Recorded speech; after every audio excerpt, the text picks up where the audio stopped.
President Buhari cautions against lack of synergy in the execution of policies.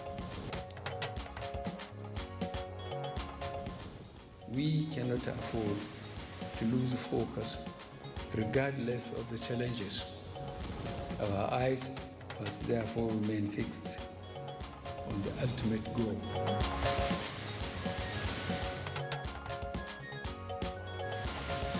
Federal government begins implementation of 2.3 trillion naira COVID-19 economic stimulus package. Fiscal measures, as we've seen, are to safeguard revenues, to reduce non-essential spending. There were, of course, many monetary policy measures.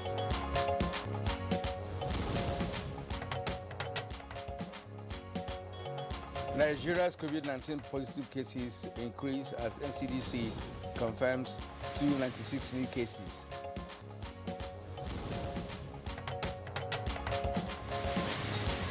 And on Good Morning Nigeria today, we shall discuss the Edo 2020 governorship election campaigns.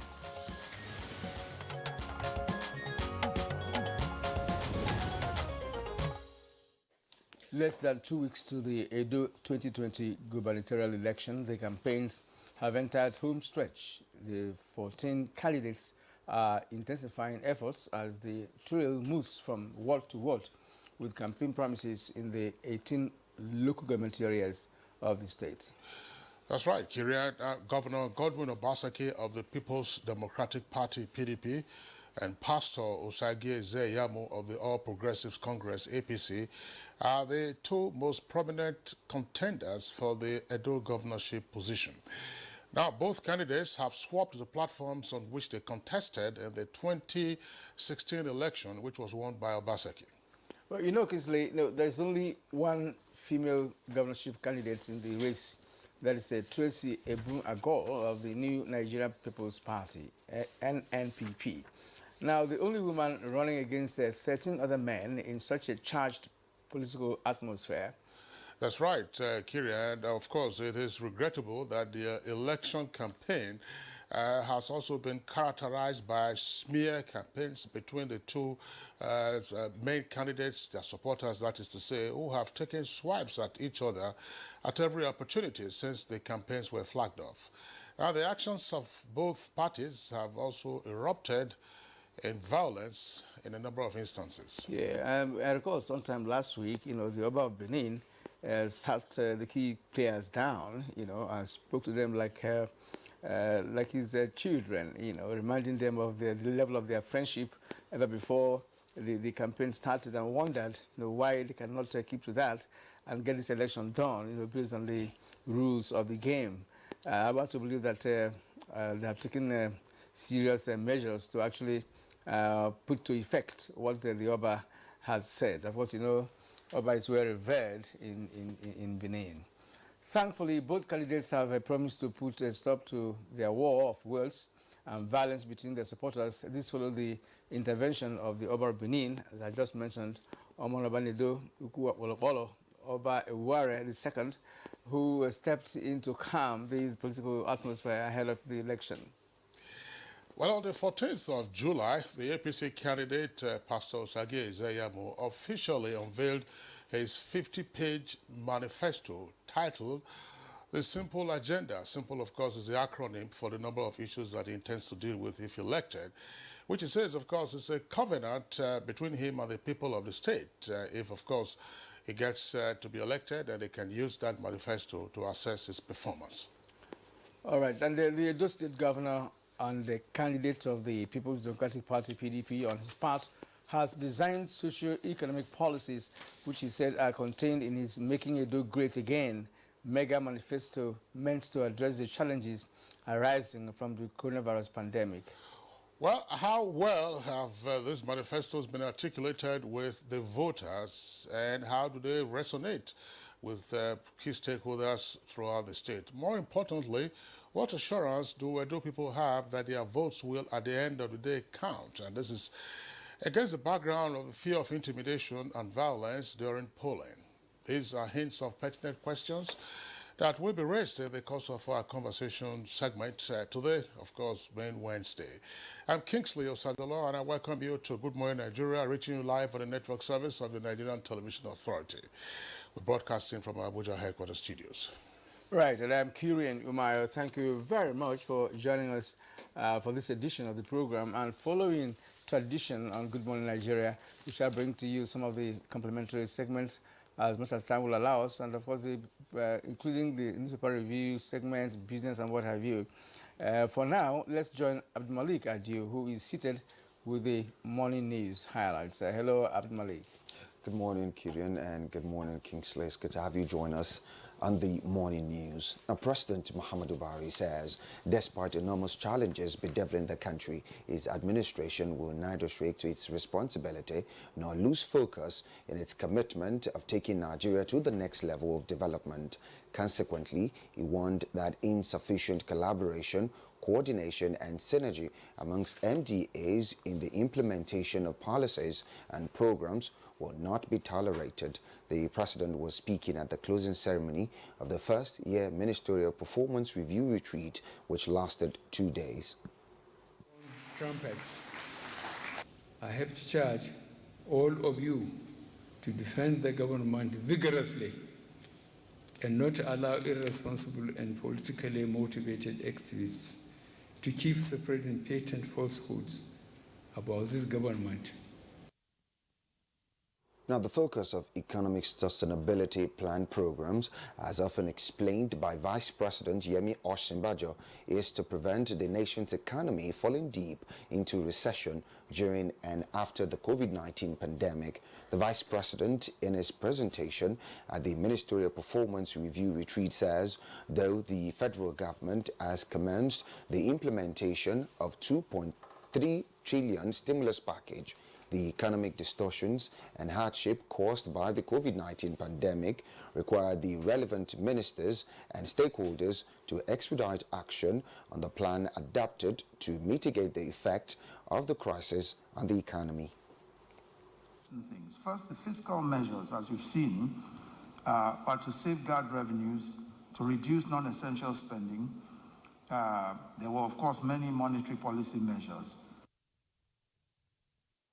Now, a report from the Nigerian Center for Disease Control, NCDC, says 296 new cases of COVID-19 has been reported, increasing the number of confirmed cases to 55,456 in the country. This 296 new cases, which were confirmed in 14 states of the Federation, and the FCT now brings the total number of active cases to 11,055 cases.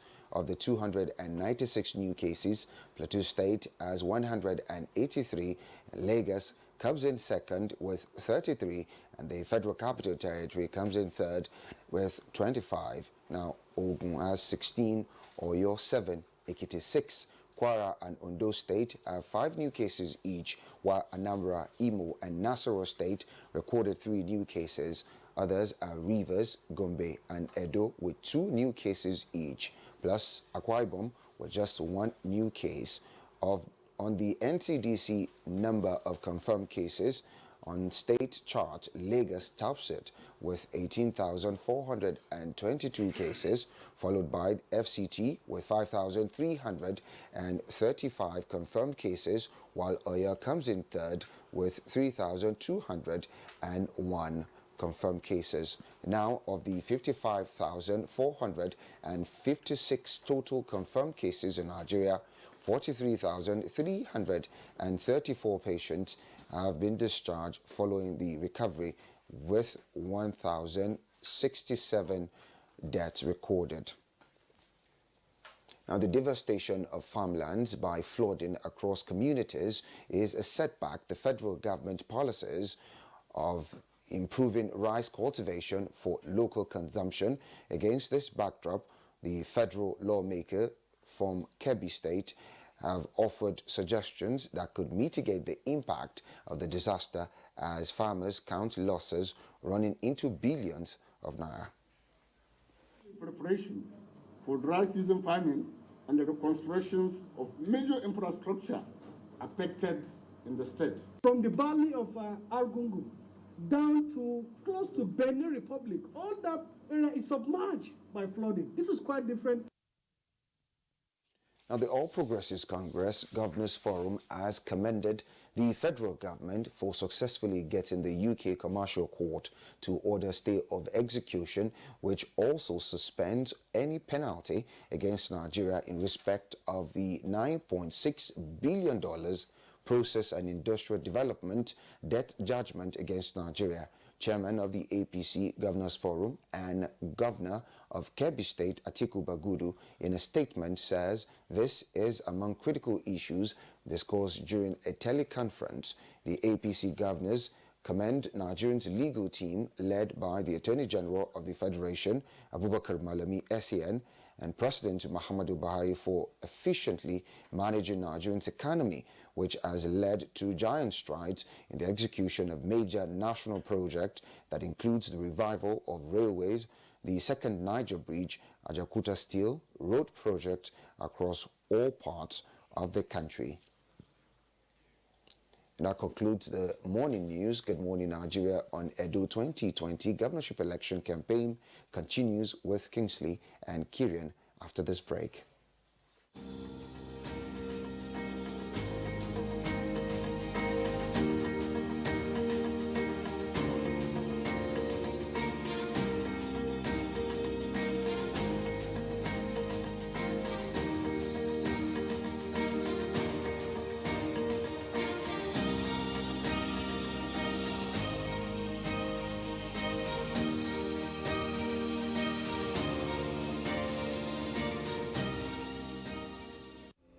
Like every mother, I'm worried about dangerous insects, especially mosquitoes, which spread diseases like malaria to my loved ones. This year, I'm not afraid. I'm using New Mortein Instakill. New Mortein Instakill's improved formulation knocks down mosquitoes 2 times faster. Not even a single mosquito is spared because even one mosquito bite can cause malaria. Mortein Insta knocks down mosquitoes 2 times faster.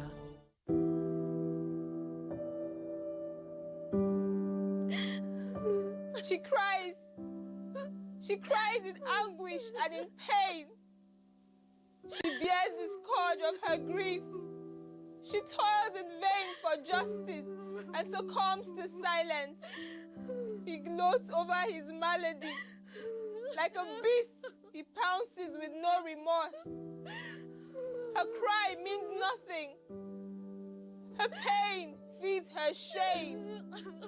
Like an orphan, she's left to grieve in solitude. But no more will she cry in vain. Her adversaries will henceforth bear the brunt of their cruelty. Rape is evil. Rape is a plague, a pandemic of monumental consequences. We must unite and kick it out of our society. Connect with NTA and stand against rape and rapists. This message is brought to you by the Nigerian Television Authority, NTA. In these uncertain times, one thing's certain. We're in this together. So Clean Protect, the antibacterial detergent that removes 99.9% germs while it cleans. Because germ-free clean is the real clean that we all need. Do your best to protect your family. So Clean Protect. Son, being good at something requires strength. It requires putting in more. That's why the new improved Bonvita is packed with vitality and a richer, creamier taste.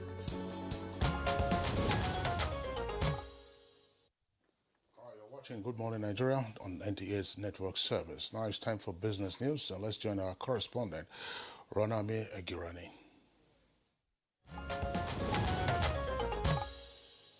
Plans are underway to diversify proceeds from Ghana's gold royalty IPO later this year. The finance minister, Ken Ofori-Atta, confirmed in an interview that they intend to use 20% of the $500 million being sought to buy stakes in other royalty companies. thus leveraging their current position as the continent's largest gold producer. Analysts believe that the current high price of gold will boost Ghana's gold stock to multi-year highs, and the rest of the proceeds will be used to develop Ghana's gold value chain, as the country will be keeping a 51% stake in the fund, which will be listed on the London and local stock markets. And on the stock markets yesterday, the nation's Bourse continued its decline, with market capitalization closing at 13.3 trillion naira, and all-share index closing at 25,497.32 points against Monday's 25,582 points. Tuesday's decline was as a result of losses recorded by stocks like Guarantee Trust Bank, Guinness, and Zenith Bank.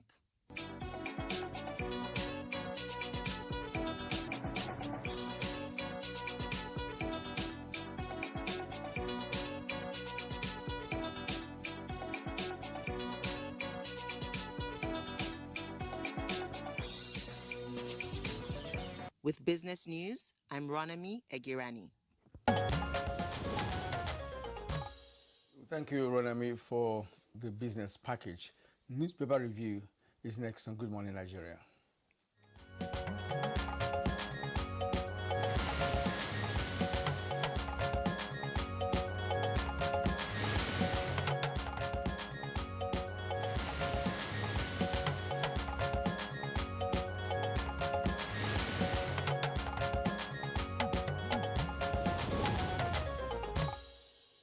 We have three papers to review this morning. We have the Punch, we have the Sun, and then the Nation as well. So let's begin with the Nation newspaper. From top to bottom, that's to say above the name flag. How Benue gang leader Ghana was killed, and that's according to the military. Details can be found on page 5. I'm ready for Zamfara APC reconciliation, says Yari, that's the former governor of the state. Law school bars parents from call to bar. And Sokapu, that's the Southern Kaduna People's Union, Sean's Peace Summit on Kaduna killings. Below that, Edo 2020, you have a number of headlines there. Alleged invasion, court awards 2.52 million naira damages against police. Center hails Oba Benin's peace initiative, and Edo elite hails of Obasaki's performance.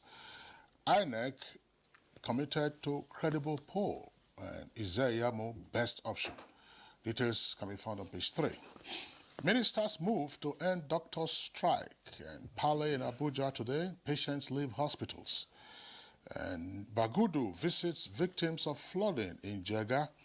You can see the Kebbi State governor there with district head and many residents during the governor's visit to Argungu metropolis to commiserate with hundreds of victims whose houses were destroyed by the recent flood disasters in the state. Buhari orders quick release of 2.3 trillion naira stimulus funds. Buhari orders quick release of 2.3 trillion naira stimulus funds. Millions of jobs coming, says Oshibajo, that's vice president. And you can see the president and the vice president there having the elbow bump at the closing session of the ministerial performance retreat at the presidential villa. It says agriculture requiring so much money will provide 5 million jobs, solar power project funding. It's also expected to provide 250,000 jobs, mass housing, also to create some 1.5 million jobs. ECOWAS gives Mali junta September 15th deadline to appoint civilian head of transition. That's on page 5. Kirian. All right, now to the Daily Sun newspaper. On the right-hand side of the nameplate, we have Ohaneze Igbo, elder suit, rise against water resources bill.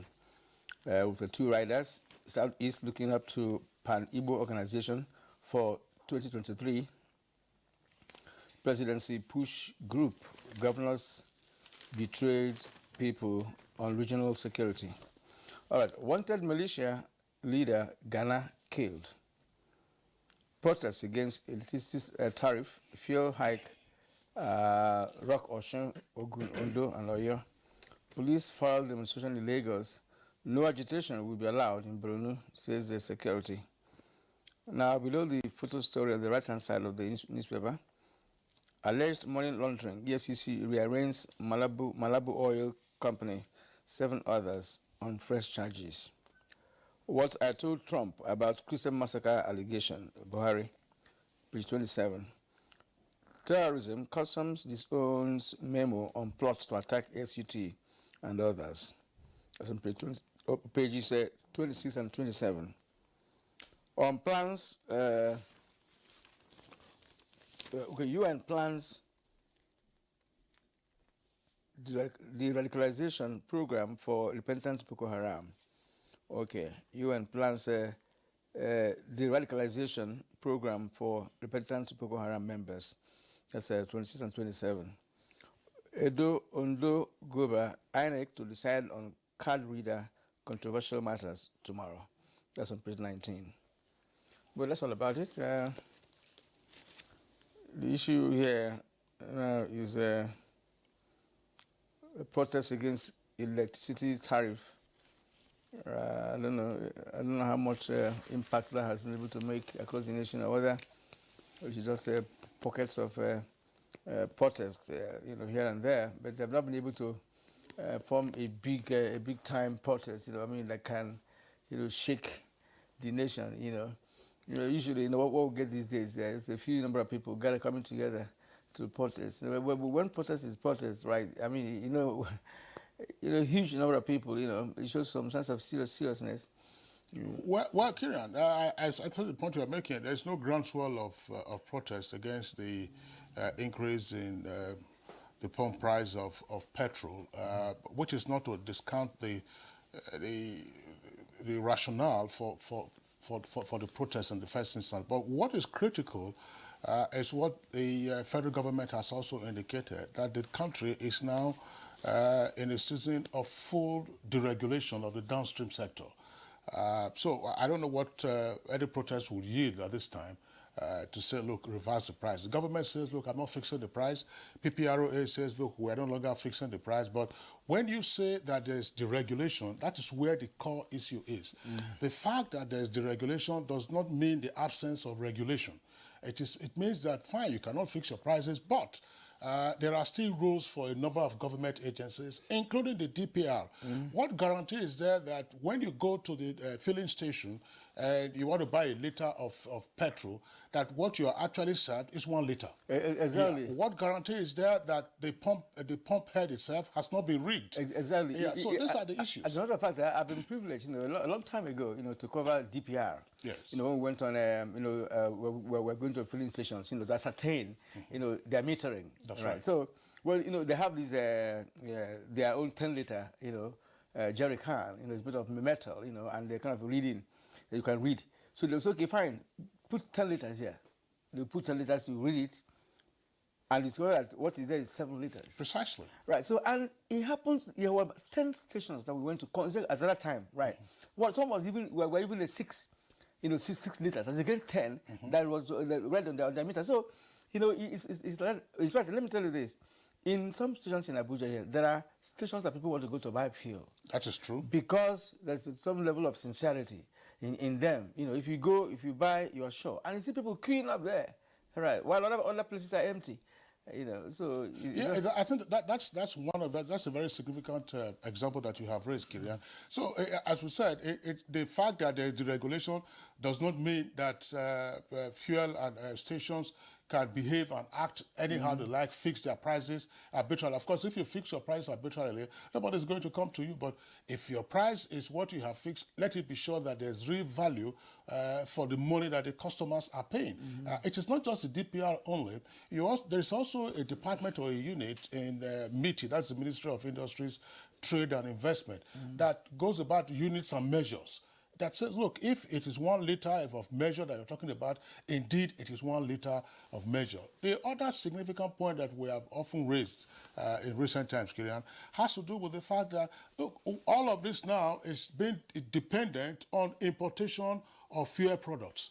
So it means that for every liter of fuel that you are buying, you are providing jobs for foreigners. Exactly. You know, you are just every liter of fuel you go to buy at a filling station, you are providing jobs to foreigners who are working in refineries abroad, or those who are shipping, who are captains of the ship, or who are the workers on ships, bringing in the value chain. It's a long chain. The entire value chain, you know, of oil supply in this country. We are feeding them. So, where are our refineries? That is why we have been asking that question on this program. Where are our refineries? They can still function effectively and efficiently. Right. We have refineries across the globe that are over 60 years, 70 years. In Texas, we have that. It's over 70 years. It's still functioning. And they're still working. They're still working. You know, what you need to do is to beef it up. You know, touch it up. You know, bring in some new technology and marry it to the old technology. And what you need to do is what you need to have is functionality. If it's functioning, again, what is it? It doesn't matter how old it is. That's right. But I wonder why, even those days, you know, the 80s and early 90s, you know, we keep hearing that like this maintenance, maintenance culture. Yeah, turnaround maintenance, you know. Oh, I grew up knowing that about it. You know, there's always, they say they shut down the refineries that are doing turnaround maintenance. But the point is that after the turnaround maintenance, nothing changes, okay? Until today, now, we're still having the issue of getting even one of those refineries working at optimum level. Just one. Kirian, the aspect of it to note is that by the published audited accounts of the NNPC, the refineries that are not producing are actually gulping billions of naira. So the refineries are sitting there, their staff are sitting there, they are earning money, the refineries are not working, but just to keep the refineries at a state that, of course, when the time comes to maintain, the refineries can, of course, would then be maintained. But the refineries are money guzzlers at this time when they are not providing any services. Exactly, and there are other sections of the refinery that are not even meant for fuel. You know, other products, byproducts, you know, of fuel. That are still there, but I wouldn't know the level of their, you know, level of performance in terms of what they turn out. Probably less than 20% from what has been reported. Exactly. So I wonder on the fuel aspect, we have almost failed woefully in that respect. Something has to happen. You know, because the issue of importing fuel. It started in the early 90s, right? It started in the early 90s under IBB administration, isn't it? Yeah, it's there with us up to today. So it's not tolerable. Well, Kirian, the other stories are fairly straightforward. There's a story that is not on the front page, just before we take the editorial. I read it last night online. There is a fish that has died in Zambia, Kirian. The fish died in Zambia. It used to be in a pond, the Copperbelt University in Zambia, and the country virtually is in mourning. The fish was 22 years old. The students have mourned the fish because they say it was always a source of good luck. Before they wrote their exams, they would go around the pond, you know, seeing the fish and, of course, communing with the fish, as it were. Okay, the fish the Zambian president... 22 years. 22 years old, about 22 years old. And the Zambian president has also offered his condolences. To the fish. Well, I'm sorry. They're going to give a befitting burial. Well, they say they're going to embalm the fish. Okay, embalm the fish, yes. Embalmment is just the way right thing. So they probably have it in a museum somewhere. No, that's the nickname for it was Mafishi. That's what they called it. 22 years old. And by the way, crocodiles, in some instances, can live up to 100 years. Oh, yes, of course. Crocodiles, but in this case was a fish. This one is actually exceptional. Yes. 22 years. You know, fish don't live more than 25, 30 as case maybe, depending on the species.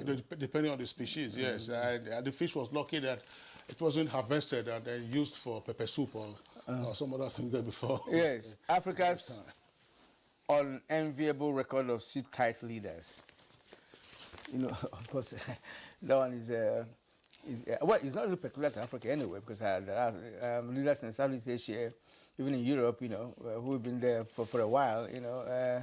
So somebody like the German Chancellor has been there for a couple of years now, although she's doing it constitutionally, you know, winning election back to back, you know, and so on. Putin has always been there, and I'm not sure he's going so soon, based on his own antics, you know, and way of handling the political atmosphere of Russia. Well, those are fairly settled politics. President Muhammadu Buhari at the ECOWAS summit in Niamey, Niger Republic, issued the advisory to say, look, we just must be careful about tenure allegation because of the crisis that it provokes. You have seen what has happened in the West African sub-region. There are a number of sit-tight rulers, not just in West Africa, but elsewhere on the African continent. Before he passed away and before he was edged out, Robert Mugabe was in office for about 37 years. Equatorial Guinea, Gabon, now you have Togo, you have had Cameroon. Cameroon. Sometimes you just forget that. Paul Biya. Paul Biya has been there for almost 40 years. 40 years, exactly, after Amadou Hijo.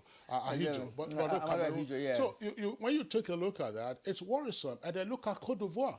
You can see the crisis that erupted after Gbagbo, tried to manipulate the system. And now Ouattara is also trying to do the same thing. Absolutely. Now, Ouattara has exhausted his tenure, but he now says that he's seeking a further extension. And the issue is not seeking further extension. What happens usually is the manipulation of the Constitution. Exactly. So the Constitution is then amended to suit the individual. I think we have to learn from all of this and stop the crisis, because it bleeds the crisis, it bleeds the continent of resources. I sometimes suggest a kind of a diarchy for African nations. A kind of diarchy. If you're a civilian leader, when your tenure is over, you just get out. If you don't get out, someone will get you out. You just leave and we organize a fresh election. As simple as that. Well, this issue of manipulating the Constitution to remain in power, I mean, it should not be allowed to continue. If you have a diarchy, then there's a little bit of a force around you. If you don't want to obey the Constitution, they will tell you how to obey. how to obey it. Well, right. Dark has never been an option. I'm just making a suggestion for African nations. We see politics is politics everywhere, and it's also homegrown, right? And it's local. Okay, so we can localize our own, develop our own concept of it. Well, what you need to do is ensure we have a civilian administration at every point in time. Yeah. But you see what has happened in Mali. Of course. So if you say that, okay, Mali now, it's... To be honest with you, Kingsley, I am not a supporter of a military regime. But what happened in Mali, for me, I commend it. Because look, when some leaders begin to create this sort of atmosphere, as if they are gods, you don't do that. You don't do that. The moment you start, then what Mali did for me was okay. My friend, step out. So after the fact of what they did, what next? Step aside. No. What next is this? Organize a civil administration, organize election, and take off from there. So. All right. So the Mali military authorities already have a September 15th deadline, as we read from one of the papers, to appoint a civilian head of transition who will take the country to the next political level. So that does it for this Super Review segment. We, of course, will be discussing the Edo governorship election, which is taking place next week, and all the lead up to it.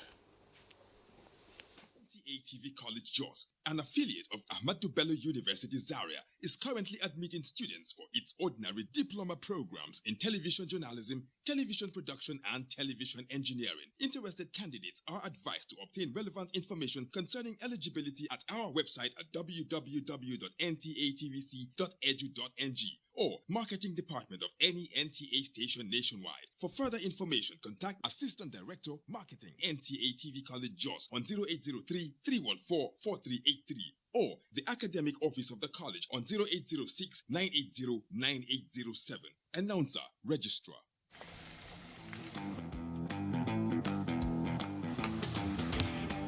Guess what? What? I scored a hat trick today. Cool! Wow! And how did you celebrate? Just do your hands like this. And hold your nose like this?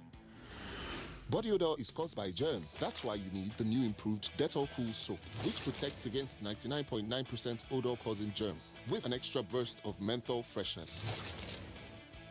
Dettol, be 100% sure.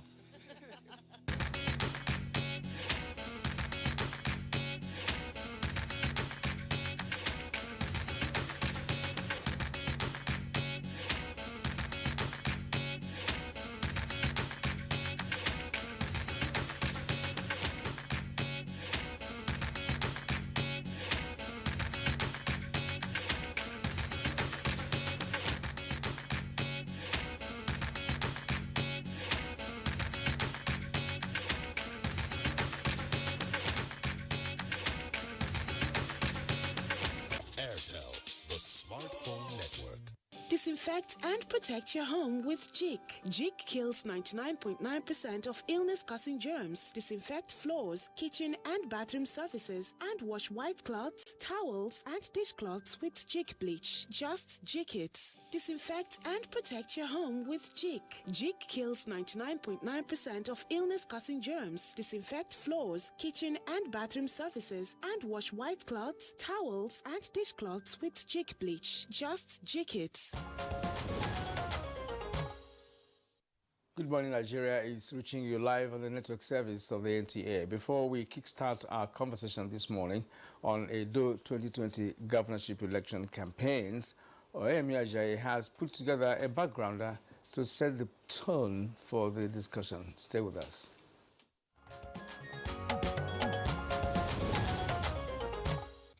The clock is ticking and the D-Day is fast approaching as the countdown to the September 19 Edo governorship election draws nearer. With 14 political parties contesting the election, the political gladiators are already pulling their weight with two major political parties showing dominance. Pastor Eze Yamo of the All Progressives Congress APC and the incumbent governor Godwin Obaseki pitching on the side of the People's Democratic Party PDP. Both have made their intentions known, with Yamo talking about 6-point agenda, which includes generation of employment as well as to continue the Benin Water Storm project designed to check flooding in the state.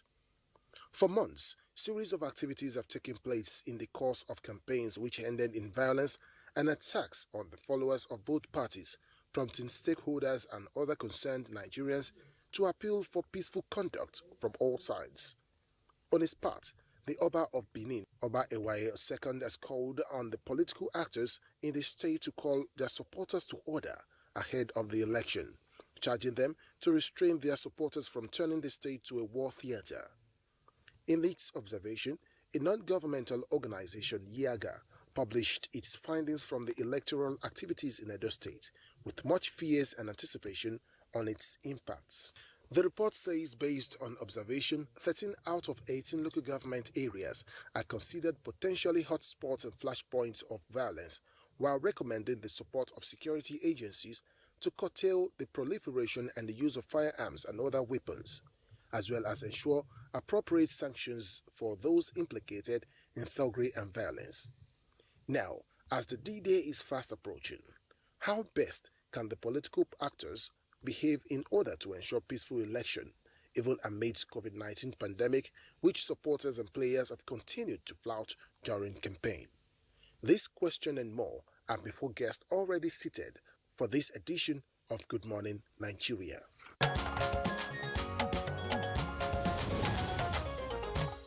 Thank you, Abdul Malik. And seated already here in the studio is our discussants who are also regulars on our show.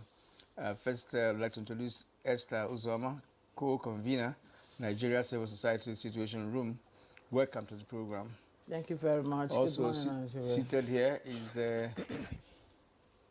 Gali Ibrahim, Dr. Gali Ibrahim, Sheriff, political scientist. Of course, it's a pleasure to have you with us this morning because we're talking politics. Thank you for having me. Right, I belong to the other men. These lawyers, they have issues. Learned colleagues. They have issues. Well, Kira, I don't know what you are getting at this morning, because Esther Uzoma, of course, is a lawyer. That's what I'm saying. Yes, and I'm also a lawyer. Yes. And our guest, who's joining us from our Benin Network Center, is also a lawyer. Yeah. Pastor Osage Ezeyamo is the governorship candidate of the All Progressives Congress. Pastor Osage Ezeyamo, a pleasure to have you with us on Good Morning Nigeria today. Thanks for inviting me. Good morning. All right. But as I begin the conversation with you, Pastor Osage Ezeyamo, the Edo governorship elections will take place next Saturday. And from all indications, there is every evidence, as it were, that this year's elections are unique. And you are also a veteran of elections in that state, having participated in the 2016 governorship election, plus, of course, being the Director General of the re-election campaign of Oshomole in 2012. But from your own perspective, what makes this year's Edo governorship elections all the more different? Well, thank you very much. The reason why I'm sure many people are a bit fascinated by the election is that there's been a musical chair politically. You recall that 4 years ago, when I contested for the same governorship, I contested on the platform of the PDP, and Governor Baseki contested on the platform of the APC. But 4 years after, which is now, I'm contesting on the platform of the APC, and he's contesting on the platform of the PDP. There's no doubt that this switch is bound to arouse a lot of curiosity and questions. But again, it's also an isolated election. Apart from the Ondo election that might be coming up soon, there's no immediate election, so all the focus is on Edo State, all the media hype is on Edo State. But it's still an election, and we are hopeful that the relevant agencies will do what is needful, INEC and the security agencies, and then our people too will come out en masse to vote, and at the end of the day, the result will count. So despite the excitement and speculations, we are quite hopeful that everything will go well, and by the 20th, we hope the results will be announced and the winner will be declared. All right. Thank you, governorship candidate for the APC. Several weeks ago, Edo appeared to be a state where the key stakeholders have decided to start the fight in such a manner that the nation actually became apprehensive of what may happen in that state during and after election. But of course, a few weeks later, there was this kind of calm that we are beginning to feel about Edo State, especially when the Oba of Benin had to had a word or two with the key stakeholders, including your humble self.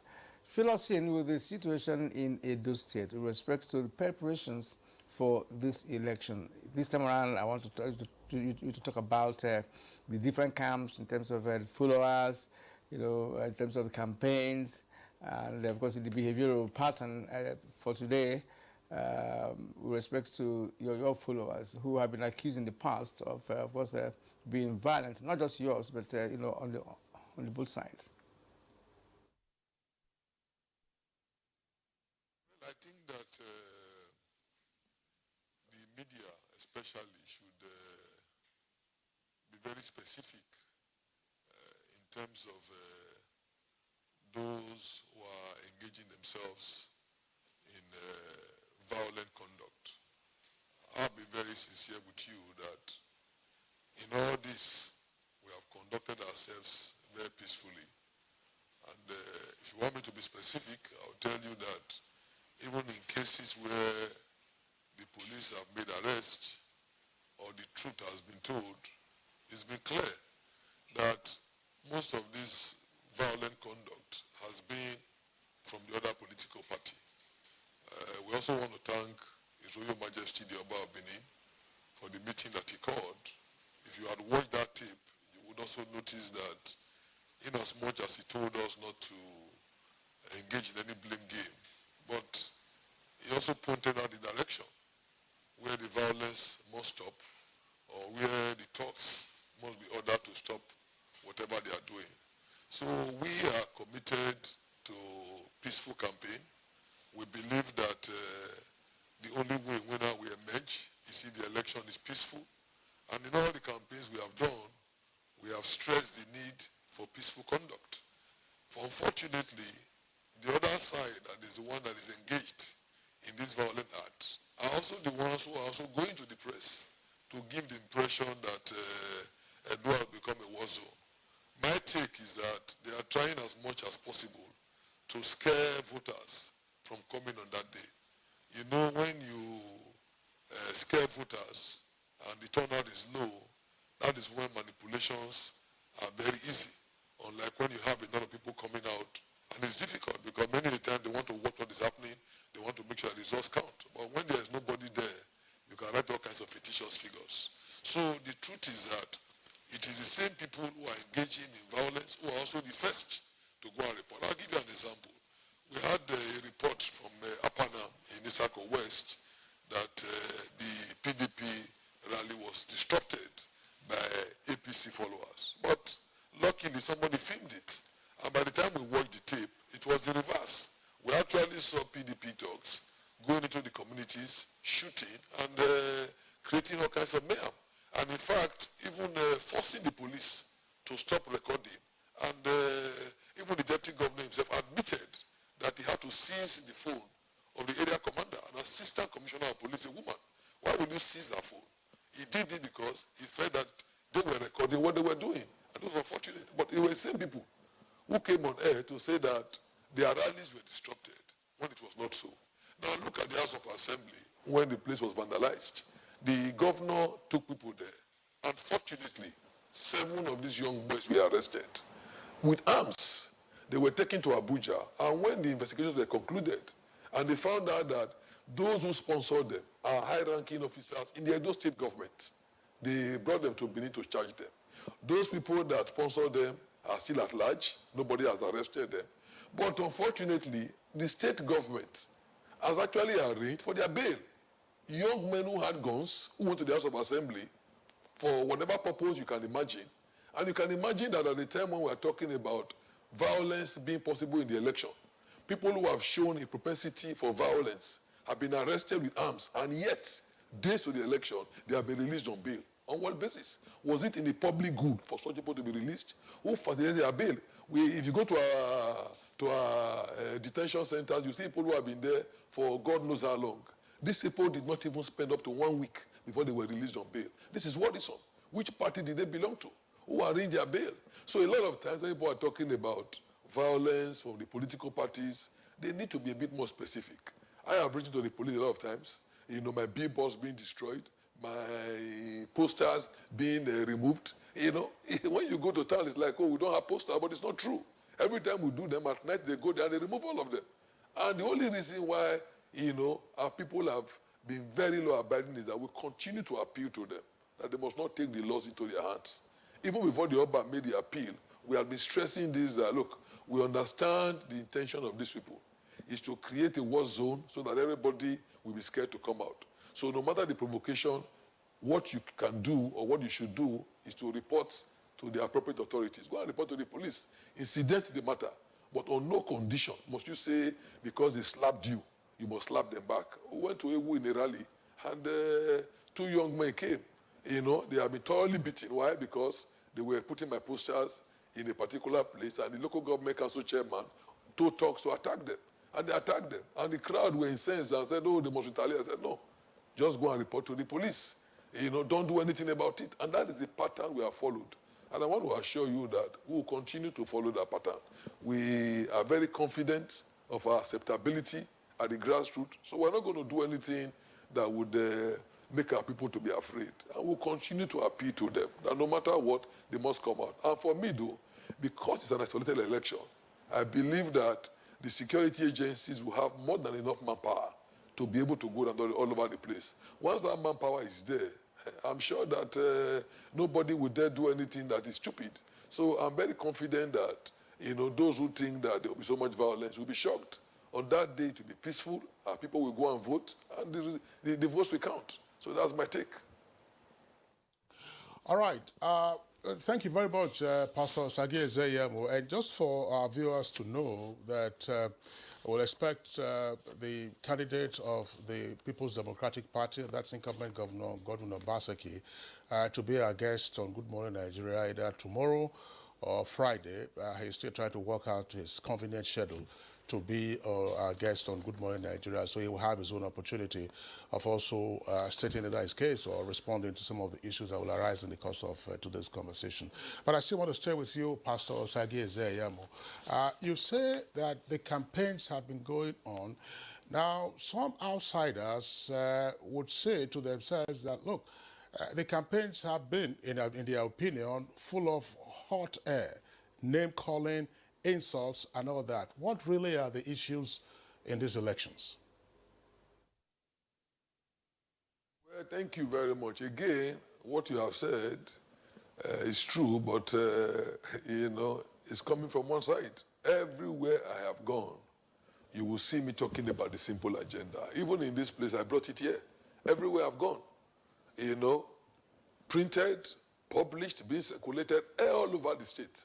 And the beautiful thing about it is that even little children, old women, youths, everywhere I go, they understand what the simple agenda stands for. So for the first time, we have created a level of political consciousness whereby our people know the manifesto, the agenda of a candidate. In the past, it wasn't so. So I'm very proud to say that everywhere in Edo, in the 192 wards, they can tell you Pastor Ezeyamo, or PO as they like to call me, has a simple agenda. On the other hand, when you watch the campaign of Godwin Obaseki, surprisingly, all you see them talking about is either they are abusing Oshomole or they are playing tips where Oshomole was praising Obaseki. And that to me is strange. For a governor who is seeking re-election, I would have thought that the re-election campaign would be an opportunity for him to showcase his stewardship, to tell the people, look at the things I have done. I had the opportunity to be DG to Adams Oshomole in his second term. And I remember that he kept telling people, this is not ear mark. What I want you to vote for is eye mark. What have I done? Look around. I've done roads. I've done schools. I've done water. You know, and people were very impressed with it. And not surprisingly, he won the entire state. He won the 18 local government. But Obaseki, you are abusing Oshomole, you are saying no to Godfatherism, and yet you are still depending on the tape he used in praising you 4 years ago to tell people that, oh, the man praised you 4 years ago, they should vote for you. But the man is not praising you now. Or rather, you are carrying tapes where the man abused Pastor Ezeyamo, forgetting that the man now is supporting Pastor Ezeyamo. So I'm surprised that rather than face issues and tell us either what he has done or what he intends to do, all the campaign is still on the past. Very negative campaign, name calling. But I have restrained myself from that. All I've been doing is talking about the simple agenda. And the only time I've had to speak about him is to estray his administration. Has he done well? And the answer everywhere is no. So I am not involved in name calling. I'm not involved in negative campaign. Everywhere I've gone, I've spoken about my simple agenda. The governor says he has an agenda called Mega. Of course, when he was flagging off his campaign, he never mentioned it. He started talking about it when people say, look, Pastor is talking about simple agenda. Where is your own? Now, the Mega agenda, nobody has seen it. Mine is here. Nobody has seen it. You're not talking about it. Nobody knows what it means. You know, my agenda is clear. Everybody knows that the simple is an acronym. You know, security and social welfare, infrastructural development, urban renewal, you know, manpower development, public-private partnership, leadership by example, employment and empowerment. So everybody knows. I don't even need to tell them anymore. Before I start saying it, they begin to recite it. What does mega agenda means? Explain it to the people. But rather, 90% of your campaign is on Oshomole. Oshomole is not on the ballot. You know, he helped you to be governor many years ago, but he has gone. He has finished his term. You are contesting with Pastor Ezeyamo. And whether you are going to win or lose, you must tell the people, what have you done in the past 4 years? But rather than do that, so that we can look at it and say, oh, this man has done well. He deserves a re-election. All you are saying is about the past. You are still playing Oshomole's tapes. Oshomole praising you, and yet Oshomole is a godfather. And yet you want us to listen to him when he was praising you or when he was abusing Pastor Ezeyamo in an attempt to support you. So when you are talking about negative campaign, let's be specific. Everywhere I have gone, I have sold the simple agenda. Everybody knows about it. Everybody is talking about it. What is the mega agenda? Where is a copy of it? I have not seen it. Mine is all over the states. So I think it is quite clear. Just like, you know, when you want to talk about blame, you want to say, oh, the parties. No, let's not generalize. Let's be specific. I can understand how you feel when the man who's supporting you is being shown on TV supporting your opponent, I can understand how you feel, you know, because TV has a way of capturing people's attention. Right, and on the issue of the mega you're talking about, well, perhaps he has a way of reaching out to people on his mega strategy. You have your own method of doing that, so we appreciate it. Thank you once again. We're going to return to the studio here and talk to Esther first. Esther, of course, you've listened to Isaiah Yamu, and I'm sure you have a picture of what Benin is like, you know, presently. You are a monitor of elections in this country with a huge experience, you know, in terms of understanding the dynamics of states. Edo, for instance. What is it for you come Saturday when the election will take place? You know, having looked at all the campaigns, all the languages being applied at the different quarters, you know, by the opposition parties and what have you. What do you foresee on Saturday? I mean, the day of this election. Yes. Thank you very much, Kirian. Come Saturday, you know, this is a unique election. Saturday, September 19th. That's right. Saturday, September 19th. It's a unique election. We've never had something like it before. It's a COVID election. And so... Sorry, are they electing COVID or what? No, these elections are going to be held during this period, you know, of the pandemic.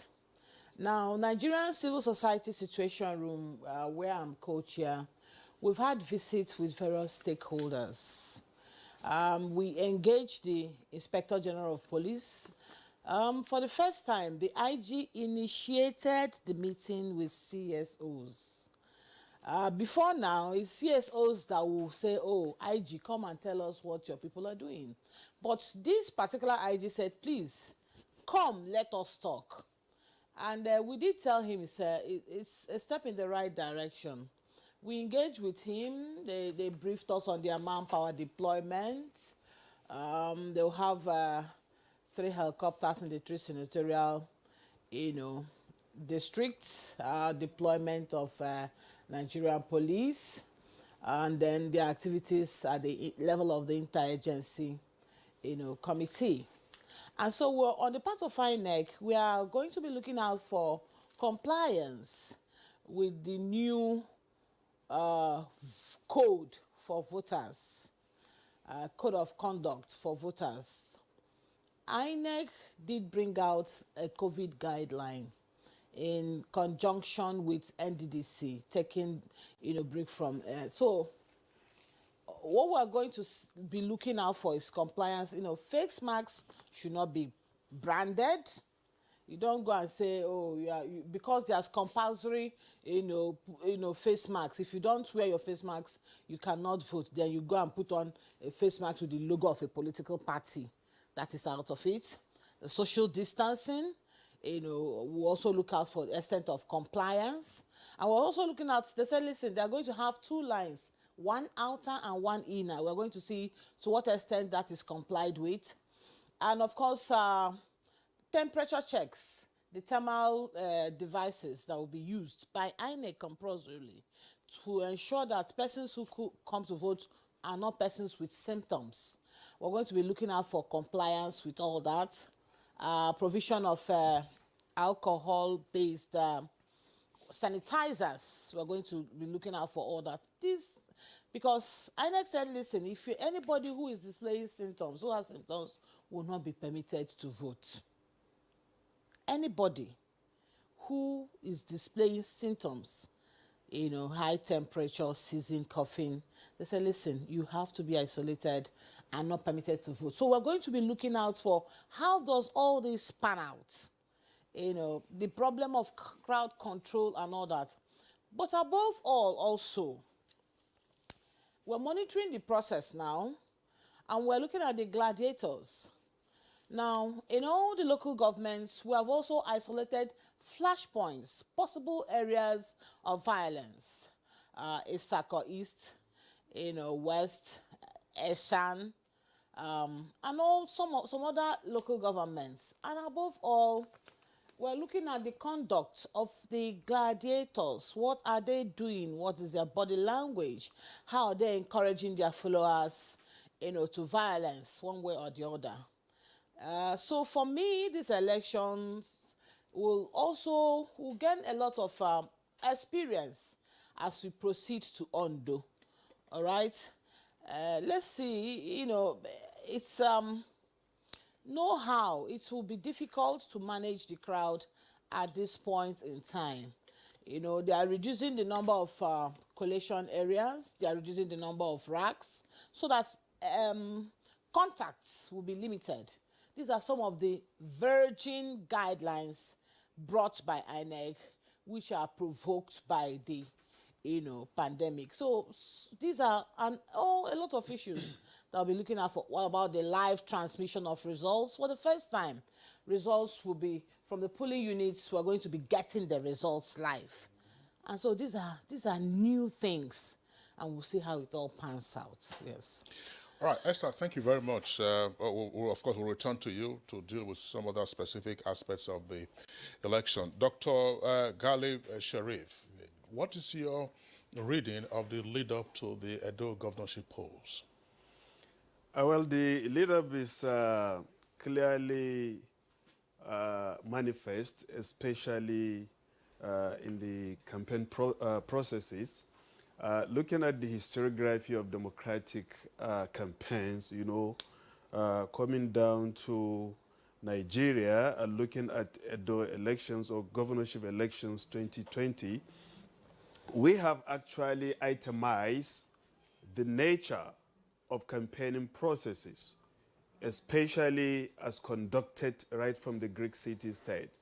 We've seen a situation whereby the biodata at mail or mailing, where the APC candidate, tried to push a biography of himself, either by the political party itself, by the political leaders, giving his biography to show that this man, served under Oshomole himself, and he's a pastor.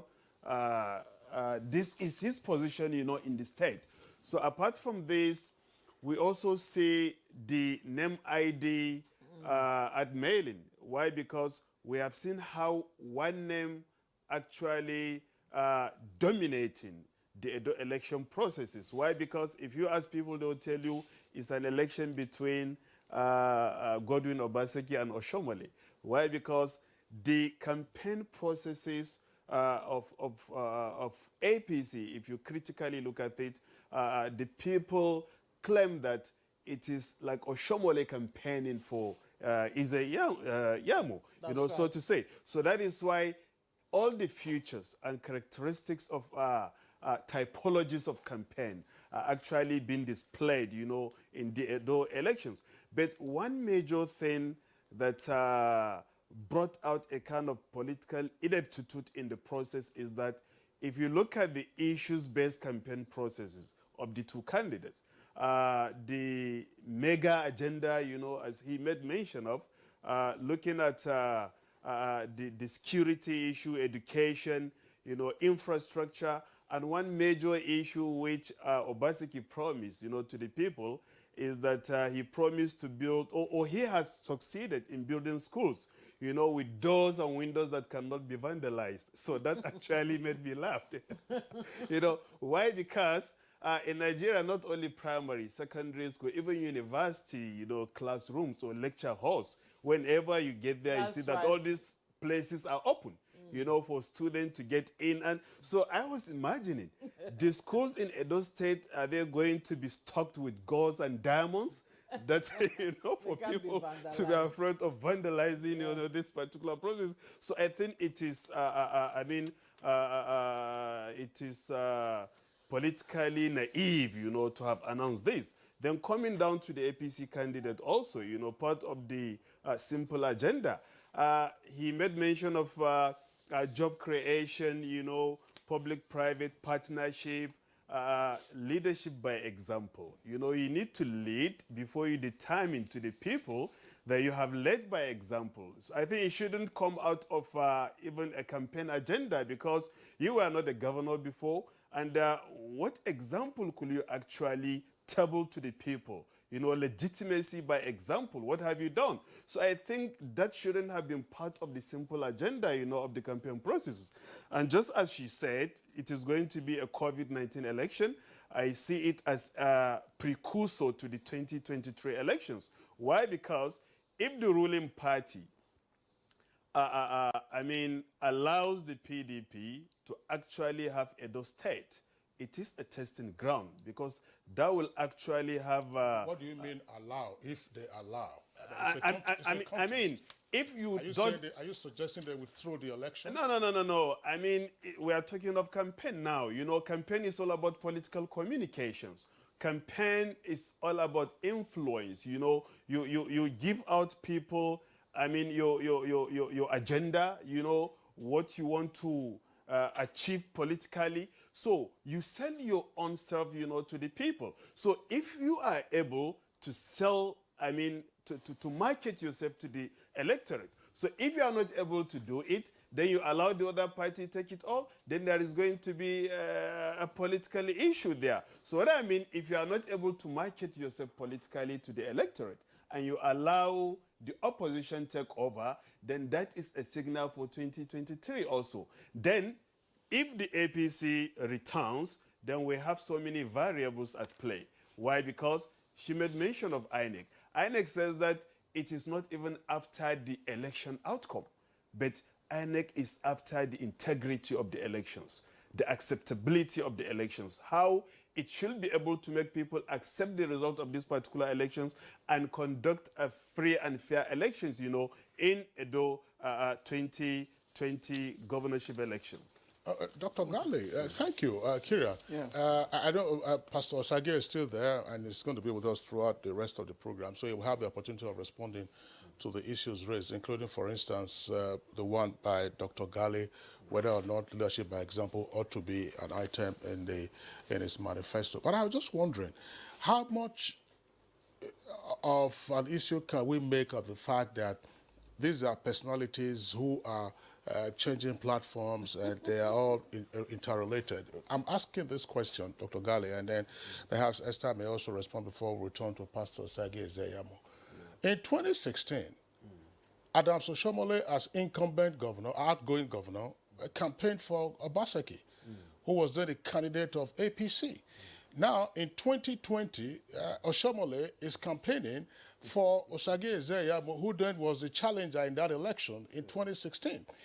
And in 2012, as Pastor Osage Ezeyamo himself has also indicated, Osage Ezeyamo was the Director General of the Oshomole re-election campaign. If you were to play the tape back to 2007, I'm sure that those who understand the politics of the state will get all of those details. So does it really matter that this person campaigned for that person at the other time and the other person is campaigning for this one? What, in your opinion, if that doesn't matter, what should matter? Actually, what should matter is political ideology to be maintained strictly within the political terrain. And I could remember that decades ago, former Nigerian head of state, Gowon, uttered clearly that politicians are bereft of ideology, most especially in our own country. So looking at, he made mention of it, Ezeyamo, that there are going to be questions, of course, you know, attached to it. What made the change is that he was formerly under the platform of PDP and now under the banner of APC. And Obaseki was under the banner of APC and now PDP. So you can easily understand that if I belong to a political party, what are the tenets and principles of the ideological stance that actually allows me to stick to that particular political party? You know, for me, seeing the other political party not at a foe, but as an opposition party. But politicians should actually define and redefine themselves, also subject themselves to principles and tenets, politically oriented. Having that particular ideology will allow you to stick. If you look at the hitherto political fathers in Nigeria, you come to understand that they stick to one ideology and one political party. One Nigeria, as well as the manifestations, as well as the ideology of the political party that they created. But now it is not the ideology. People are after just the position and the seat that they are actually looking for. We all know this. In Nigeria, politicians are not after that political ideology that will make them create a fruitful political outcome for the state, either the nation, but rather is for their own interest. And that is why but it is rather natural, to actually change bases. When Oshomole supported Obaseki in 2016, he discovered that he was the best candidate, at that particular moment.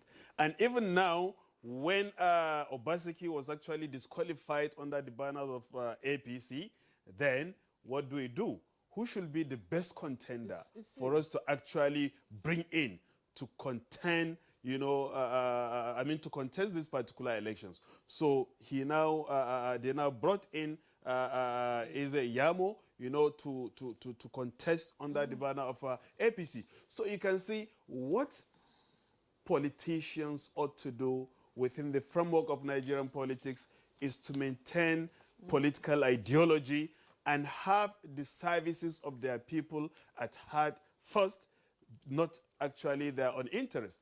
And for Oshomole, for example, because it is still his name that is resonating, I've watched people say that it is an election between Obaseki and Oshomole. Why? Because if you go by Oshomole, they know that you are going for the broom symbol, which is the APC. And if you go for Oshomole, you are going for Yamo. So Oshomole is panelistically, the godfather to APC in the state as well as the APC candidate. So, but one major issue is that Oshomole himself, being a godfather within that particular party, losing at the federal level, the chairmanship of that particular party, I shouldn't actually face a complete and a sheer political fiasco, i.e., not just for me to lose the federal level and I become, meaningless, in my own state. So that is why he tries to create that particular political shield to make sure that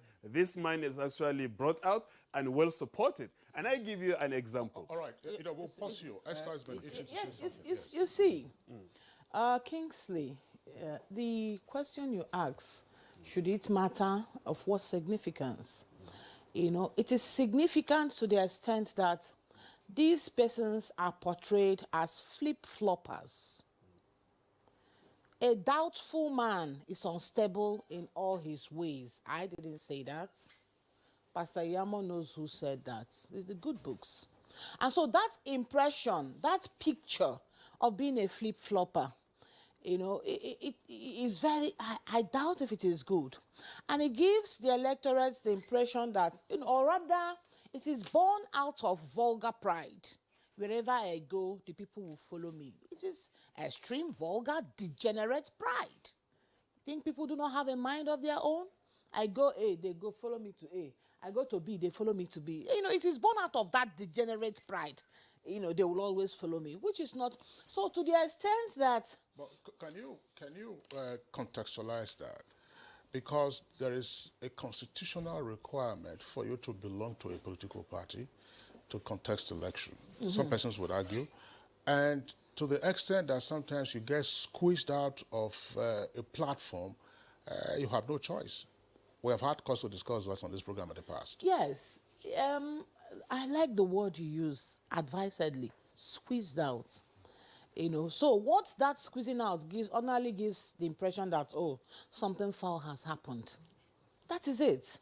And the persons who, are interested in power, what it is, to be the center, of the orbit. Suddenly you are of no consequence. Like the doctor said, you were everything at the center. Suddenly you come home and then, so that impression, the significance is this. Number one, it portrays these gladiators as persons who do not have strong political, ideological anchorage. It is about winning. They are both saying the same thing now. It's the people who left here that also went there. So there's nothing to persuade you. There's not even an attempt to school citizens on the ideology. So this is what I believe. Nothing like that. It's just let me win at all costs. Okay, so that the significance is that our politics is still a work in progress. We do not have convicted or persons who are convinced of any ideology. Ask Edo people, what's the difference? What is the difference? In fact, the only significant thing they remember is the flip-flops. That is the only significant thing. And there are 1,001 reasons. You also find that at the national level. Well, that is the tragedy of our politics. But it's playing out here because of, somebody was squeezed out, he flipped. Another person who was on the other side. You understand what I mean? In fact, besides there's something not tidy about it. And so you ask yourselves, where do we go from here? Yeah, something very, very tidy about it with respect to ideology. Edo is a special case, because the gladiators in Edo have always been around, they've been around and changing size and platforms, but yet they are the same thing. Right, so let's return to Pastor Eze-Iyamu. The election is on Saturday, the 19th of September 2020. And the atmosphere now, of course, is fired with campaigns and door-to-door campaigns, rallies, and what have you. What are your expectations, on Saturday with respect to voter turnout, INEC being capable of handling the situation as always, CSOs such as Esther and her colleagues who are going to be in Edo State. So what is it for you? I mean, what can you read, with respect to Saturday, and what you also wish to see on Saturday? Because I know you want to win, no doubt about that.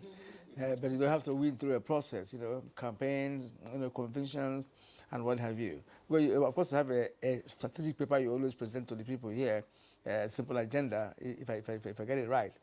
Okay, and you have not actually told us how the simple agenda will be achieved or how it will impact on people.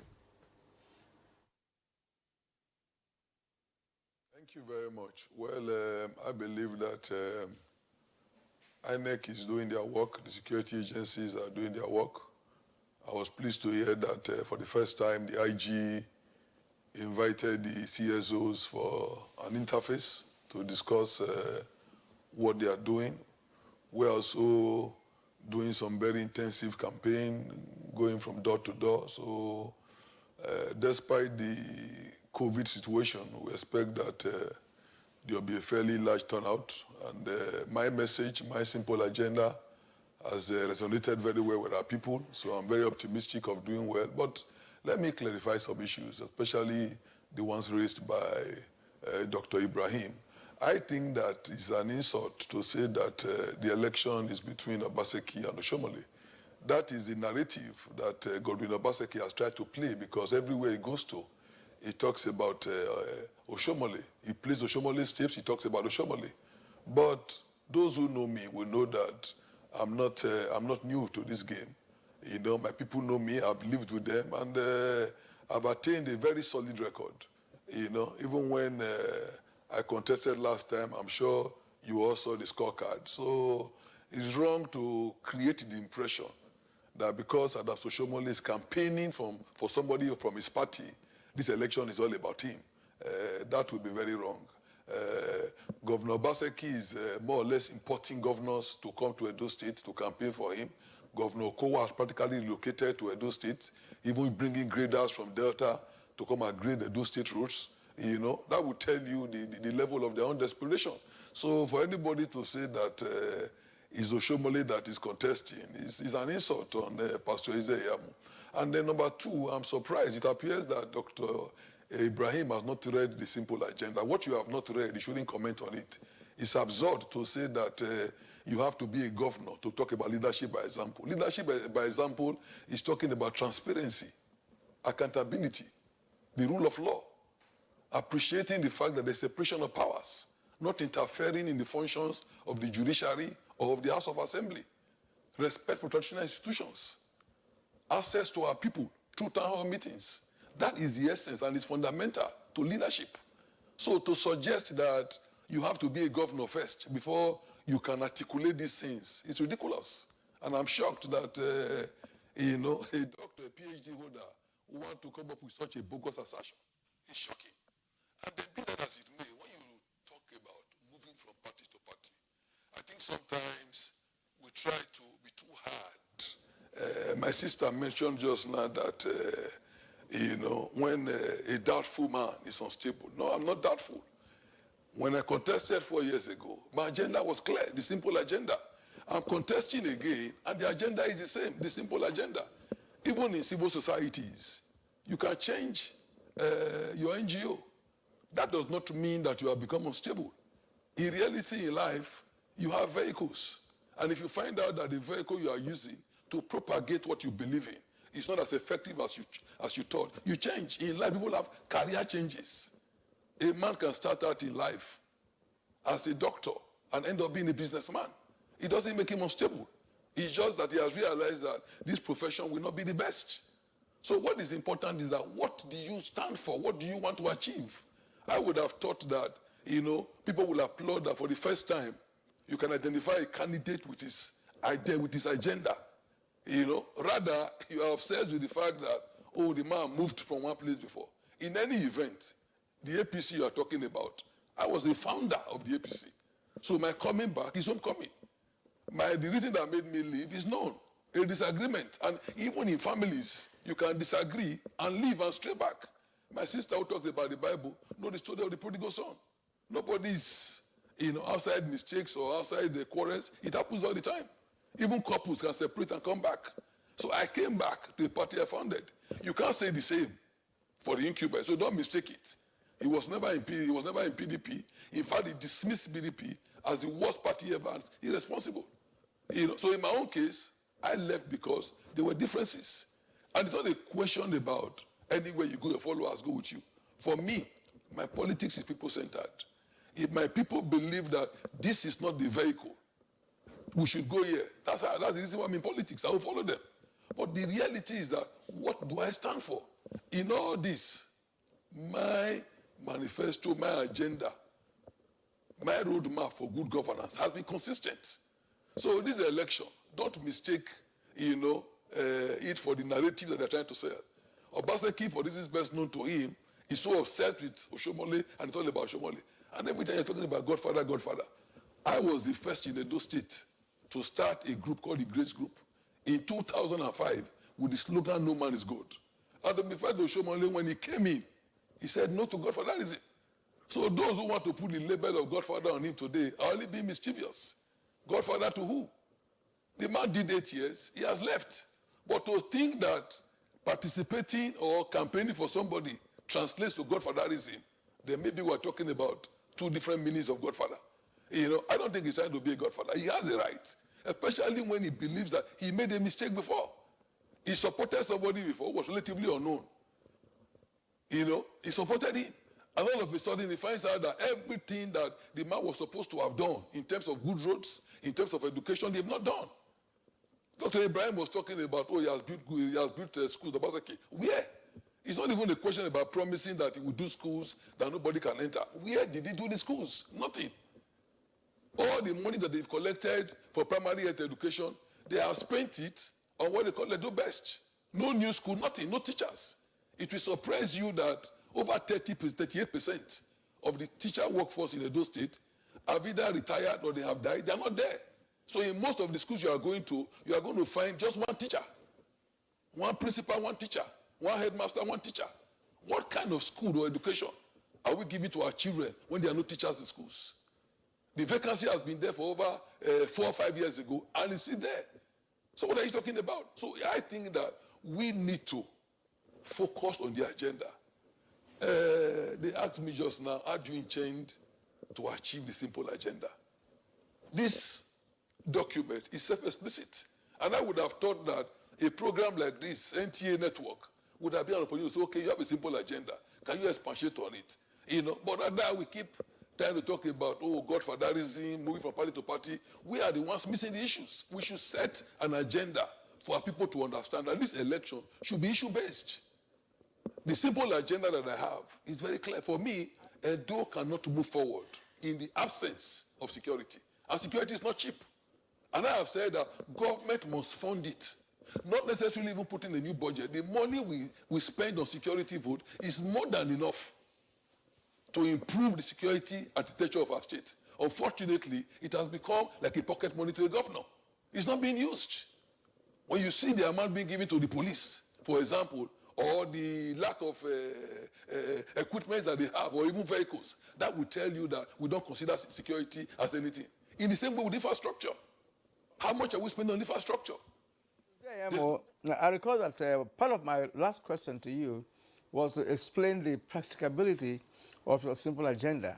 Because as simple as it sounds, it could be complex, in terms of implementation. But you have not been able to, pick out any item or items, as the case may be, and do an analysis that can convince me or any other person here that what you have as an agenda is actually going to work. I asked that question, but perhaps because you have other issues to raise, you didn't go to that. But again, Dr. Gali Ibrahim Sheriff is actually a political analyst. Why he said he was analyzing, but I believe, and he also does, that the election is between you, Pastor Isaiah Yamo, and Obaseki. Now, saying that the election is between Obaseki and Oshomole, for me, is reflective of Edo situation. Not necessarily that you're not part of the election or something like that. That's what my understanding. All right, so please, just take it easy with him. He's from the classroom. Pastor, when I made the statement that a doubtful person is unstable in all his ways, I'm surprised that you rose in defense. I wasn't even referring to him.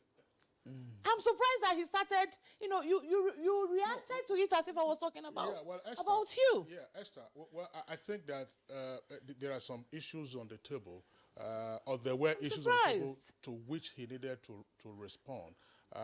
He specifically called me. Including, you said that he's a man of God, and therefore... Because I quoted the Bible. Yes, because he should know the reference to that.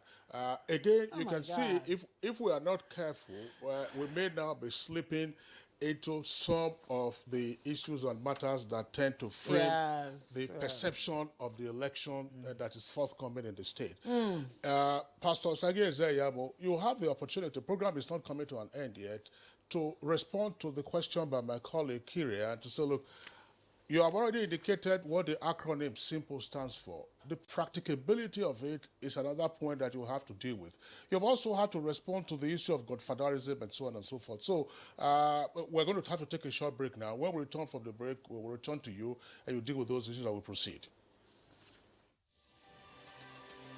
A new edition of TV Guide is out, featuring great personalities from all walks of life. Expository interview with a young TV presenter who shows passion on what she does, Morayo Afolabi Brown of TVC.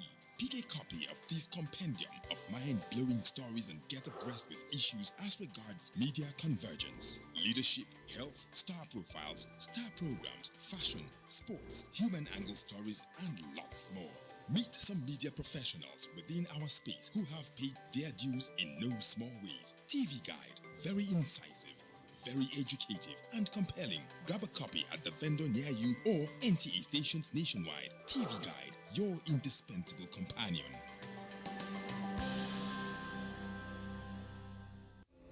Like every mother, I'm worried about dangerous insects, especially mosquitoes, which spread diseases like malaria to my loved ones. This year, I'm not afraid. I'm using New Mortein Insta-Kill. New Mortein Insta-Kill's improved formulation knocks down mosquitoes 2 times faster. Not even a single mosquito is spared because even one mosquito bite can cause malaria. Mortein Insta knocks down mosquitoes 2 times faster. As a strong immune system increases the chances of victims surviving COVID-19. A corruption-free society creates opportunities for citizens to thrive and prosper. Build your immunity. Stop corruption now.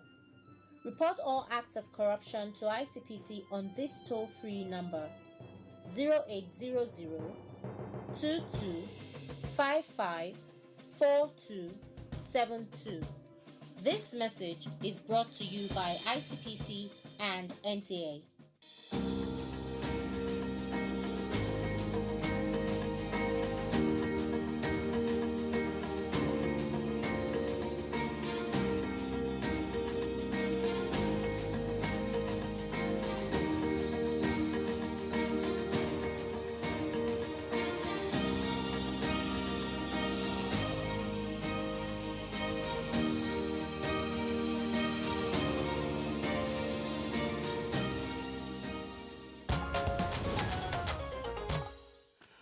All right, welcome back. And it's still Good Morning Nigeria live on NTA's network service. We still have all our guests with us. The candidate of the All Progressives Congress, Pastor Sagi Zeyam, is right there in our Benin Network Center. And we still have our two analysts here with us in the studios.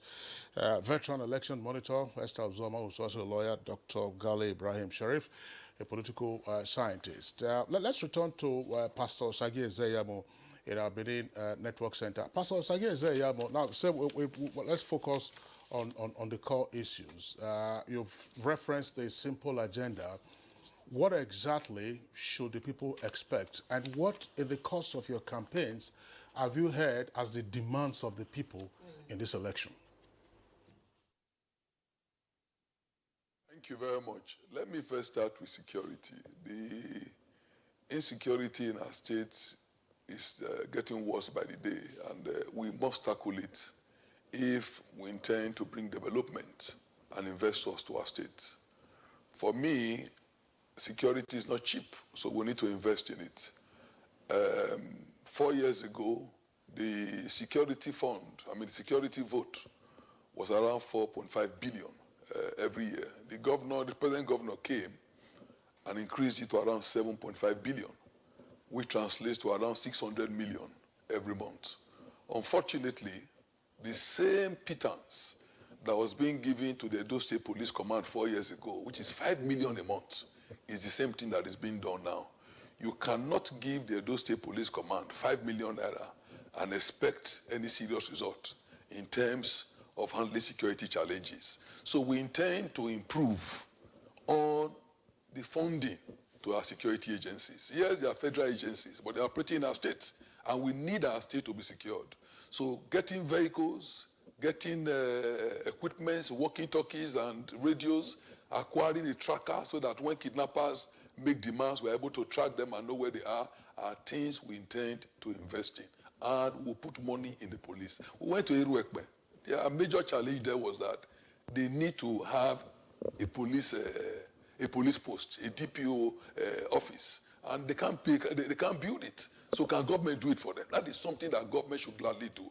Number two, vigilantes have always played a complementary role. In fact, in the past, they were very effective in keeping our villages, our farms, and our rural areas very, very safe.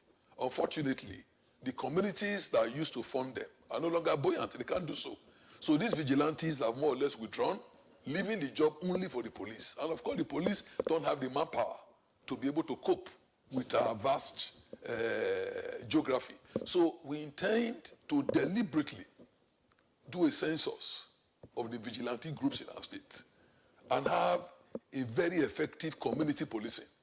I was telling somebody that, look, if from the security vote alone, if we were to take 200 million, which is not too much, from a security vote of over 600 million, and use it to employ vigilantes across the state, I can assure you that the security structure in our state will change for the better. So we are going to invest money in security. And by the time we do that, people will know that Edo State is safe, investors will come, businessmen will come, and things will change. Number two, infrastructure. When we're talking about infrastructure, we're talking about good roads. There are so many areas that are not motorable. Our state, we are very strong in agriculture, but even to bring the food to the cities is a major problem. So we intend to identify routes, strategic economic routes, that link communities, that will carry food from the rural areas to the urban areas. and we are going to immediately work on them. We are also going to collaborate with the local governments. As at now, the local governments are practically running on their own. When I say running on their own, there's no supervision. I've not seen them doing any particular project. But in as much as we are going to encourage autonomy for local governments, we are also going to ensure that they do the needful so that we can collaborate with them and do as many roads as possible. But road, water, electrification, hospitals. Our hospitals are in a dilapidated situation. We have 34 hospitals in Edo State, and none of them is anything to write home about. The only one that Comrade built, or Shomole built, which he called the 5-star hospital, and which Baseke has now called the Edo Specialist Hospital, has been given to a private concern. And the fees he's charging has made it impossible for Edo people to enter into the place. So even though it was built with Edo payers' money, but Edo people cannot access it because the money is too much. So that, again, we need to look at. But the basic is that because of time, we are going to invest in infrastructure. Water, light, hospitals, roads, we are going to invest in them. Another area is manpower development. And here we're talking about education, training, skill acquisition. Again, it requires setting our priorities right. What is happening today is that our tertiary institutions are being closed. And Busali was getting 270 million before this administration came in. They have reduced it to 96 million. The university can no longer pay salaries, as at now they are owing workers. If you continue like that, you will collapse the place. We must increase the funding. Not even keep the funding, we must increase it. Because education is one of the largest industries in our state, and the prayer of every family in Edo is to give their children education. Because that is the only way the children of the poor can become rich. So we're going to spend a lot on education. And education cannot work in the absence of teachers. We don't have teachers. So no matter the increase in personnel cost, which some people might be running away from, we are going to employ teachers because we need them. It's not something we can say we'll do without. We need teachers. So we're going to employ teachers. We're going to also invest in skill acquisition centers. Teach our people, technical skills that will make them viable anywhere they go. Another one is public-private partnership. And that is where we intend to really reach out and interface with the private sector. We can't do it alone. It will interest you to note that in the past 4 years, there's no interface between our local businesses and government. All we have seen is traveling to China to sign MOUs. But charity begins at home. Before you even begin to go outside, what have you done to engage local businesses? How have you supported them? How have you patronized them? So through public-private partnership, we intend to work hand in hand with those who are interested in coming to our state. We will go and sell our state positively to companies in Nigeria and outside Nigeria. And we believe that will help the economy of our state. It's not even a question about spending money. It's a question about how you present your state, how you sell your state, and that we will do. And the leadership example I was talking about is that we need to change the way we do things. Government must be transparent. Government must be accountable. Government must respect the rule of law. Government must understand that there is separation of power. Government must make itself accessible to the governed. These are key issues we intend to bring to governance. And that will change a lot of things. And then the E is employment and empowerment. Everything we are talking about is geared towards creating employment for our people. For example, through security alone, we intend, even the vigilante we are talking about, we would engage close to 10,000 of them and bring them under the payroll of government. The infrastructure we are going to do, most of those jobs will be done by Edo people. These are the Edo state government. We're elected by Edo state people. So the jobs we do, first and foremost, we'll look for Edo companies. And this will create jobs for our people. Because what is happening right now is capital flight. The little money that we have, they are being given to people outside our state. And they bring in people from outside to come and do jobs. And at the end of the day, nobody gains from it. So even in terms of the massive money we're going to put into infrastructure, we intend to create a lot of jobs. And by the time we start manpower training and development, and people will be taught skills. Take, for example, School of Nursing in Edo. It's been closed. That was one institution that was extremely sought after because people come from all over the world looking for nurses. But for a reason I cannot understand, for the past 3-4 years, the Edo State School of Nursing has been closed. And you can imagine the effect, negative effect and impact it's going to make on our healthcare system in years to come. Because for the past 3-4 years, we're no longer training nurses in Edo State. So that area too, by the time we do manpower training, education, skill acquisition, our people will be better skilled. The idea of, our state being stigmatized with going abroad to do any kind of thing would stop. Because we will have people who are well skilled. And that itself will create jobs. And then empowerment. Our women are extremely industrious. If you give an Edo woman 10,000, go back tomorrow, it's 20,000.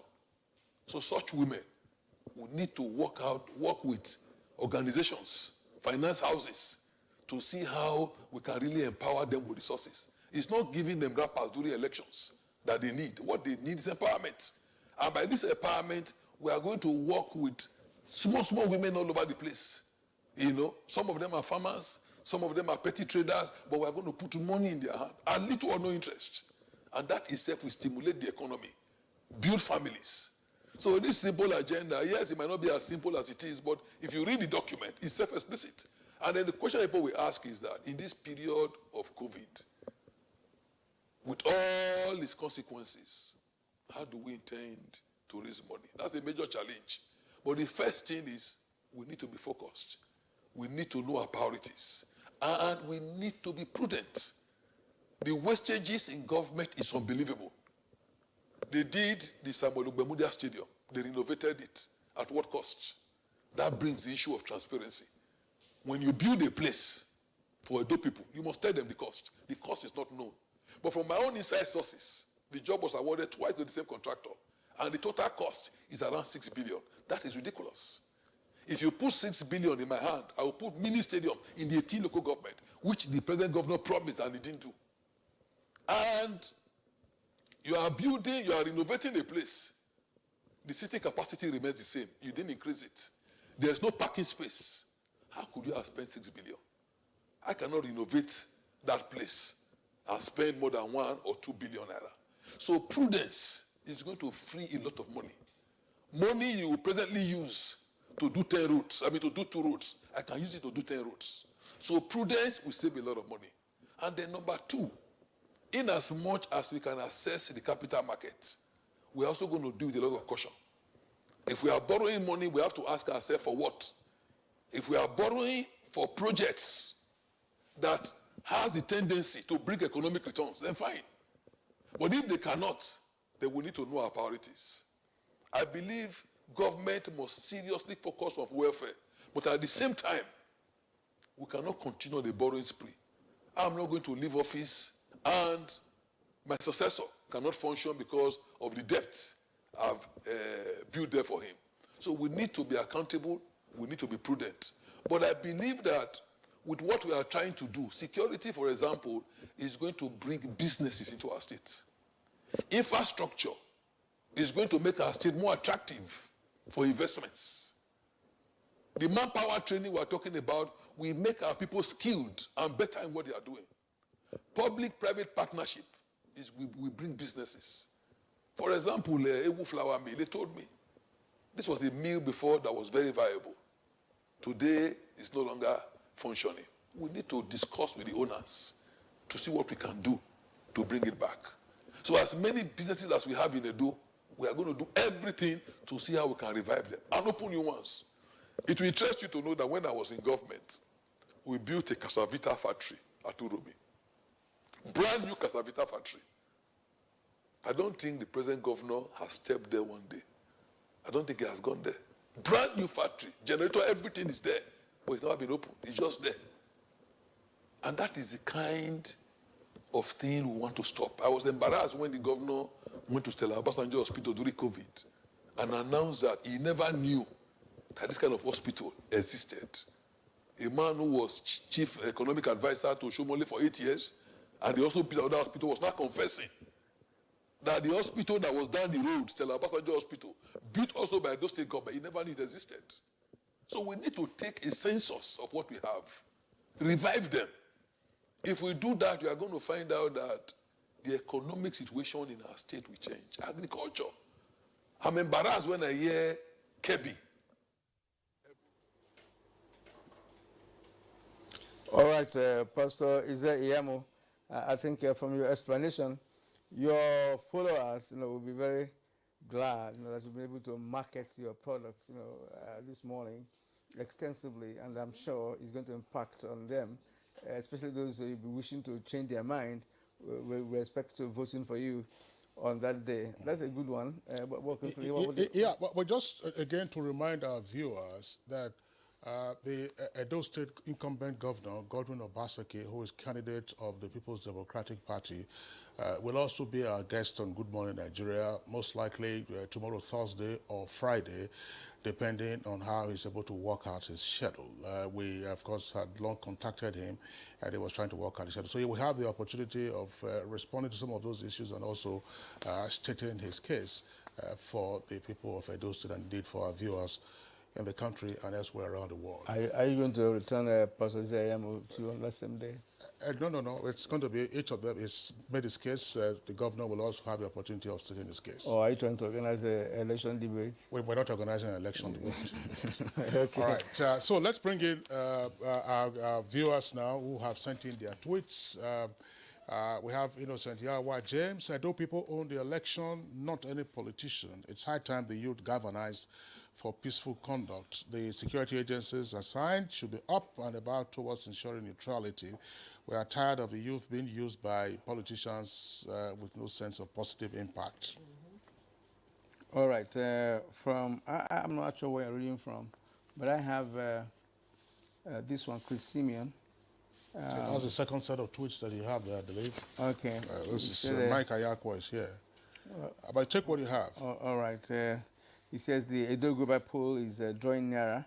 There are unscrupulous elements in the states who are planning to cause havoc, disharmony, and rigging on the election day. Security operatives should sit tight and be ready to play their role. All right. We have Muhyiddin Akinloye. It says political tyranny, political jamboree. No one is ready to speak the truth. No one ready to act contrary to the will of the present administration. God bless Nigerians. Okay, Chris Simeon, the conduct of the political parties and the supporters during campaigns is not pleasant. Party leaders and unions should contain their supporters from the type of languages, utterances they are using for peace to reign in the state. Comrade Alaji Ngala says all political parties should sign a peace accord and then the election will be free and fair. Eka, the campaign was interesting for both leading parties, APC and PDP. We hope to see free and fair election. Yunusa Idris says the conduct of political parties in the Edo governorship election is condemnable. Cutting the cost of governance is the only way forward and solution to this do-or-die politics in Nigeria. We have to make the office of political holders, unattractive. I don't know what's saying that. Make political offices unattractive. That's the point I was trying to make. Exactly. By paying them what you pay the. Well, that's the business of the revenue mobilization allocation. Nigerian Public Service. Yes, that's so that before you want to go to the National Assembly, you'll be sure you are going to serve, and not to earn fat money. Delegates Solomon says, despite police claims to increase security measures to ensure peaceful voting, there seems to have been little or no police response to reports of threats and acts of violence by hired thugs and the soldiers against voters and election officials. Ajibade tweets, for me, I think, that's Ajibade now, I think the youths of Edo State have some serious thinking to do. Do they want to be used and dumped after the election, or they want to fix their state? They've got only two choices, so they need to choose one. Yeah, two good choices, I must say. Those who know Edo in and out. First, to Sakimboewa. The conspiracy theories, negative campaigning, propaganda and personal attacks. We are seeing in Edo State governorship election campaigns are disorientating. Now we have this from Law Alpha C. It says the meeting between the Oba of Benin and the two major political parties, during which caution and peace were championed, seem to have been doused with a spate of accusations and counter-accusations by the parties, giving rise to tension and possible breakdown of rules of engagement. Now, what is the basis of this assertion? Law Alpha C. Mutana Farouk, political campaigns ought to have been an avenue where a designed program of a candidate is sold to the electorate, but what we see today is an avenue where defamatory information and hate speech are displayed. When and who is going to stop this political miscarriage? Adam Sheshi says, well done, NTA, in your efforts to enlighten the electorate on violence-free election. It is now left for the people of Edo to decide on how they want the rest of the world to look at them. Edo needs to set a good example for other states to emulate. Yeah, understanding Edo politics. Yeah. We're close to the election. Right, you know, what are you foreseeing or what are you envisaging on the election day? Yeah, of course, I'm envisaging an election coming, and the people of Edo State will actually decide, you know, based on their political will. But my advice, especially to the federal government, is that this election, because Edo State is the only APC state in the South-South, so losing Edo State will actually tell something in the political journeys, you know, of the ruling party. So I'm suggesting that the federal government, or the ruling party rather, should not actually allow what happened in Kano State repeat itself, or even in Kogi State. How Nigerians have been condemning the scenarios, you know, of what actually happened. Of course, looking at the campaign strategy, you see Obaseki claiming that the opinion polls, you know, taking 80% of this particular polls are showing that he has the support of the Edolite. You get the point. So, but surprise can, surprise can beat even the strongest. That is it. Why? Because nobody ever thought that Hillary Clinton would not actually beat Donald Trump. And going by negative ad mailing campaign, I think not only Obaseki, you know, it is allowed, it is legal, but without slander and labeling. And we have seen a situation whereby Yamo argued that Obaseki had actually betrayed our trust. Of course, this is an accommodating negative campaign. And secondly, also that he has abused, you know, his chances. These are all campaigns. But I believe that the Edo people will actually decide, you know, for the future of their own state in the next coming 4 years. And we believe that INEC will conduct these particular elections peacefully, with integrity. And it is now the challenge of the security operatives to make sure that they securitize the state and they make sure that the election becomes violence-free. Then on the final note, I will try to emphasize here is that politicians in Nigeria need to be getting what we call political advisors. Not you advising political advisors, but the advisors advising you in terms of political consultant. And that is why the argument is that the issue of justice, the issue of rule of law, these are all democratic values, democratic principles. So if Yamo had actually coined as part of his simple agenda, democratic values, I'm speaking as one who has defined and interpreted thousands of political concepts.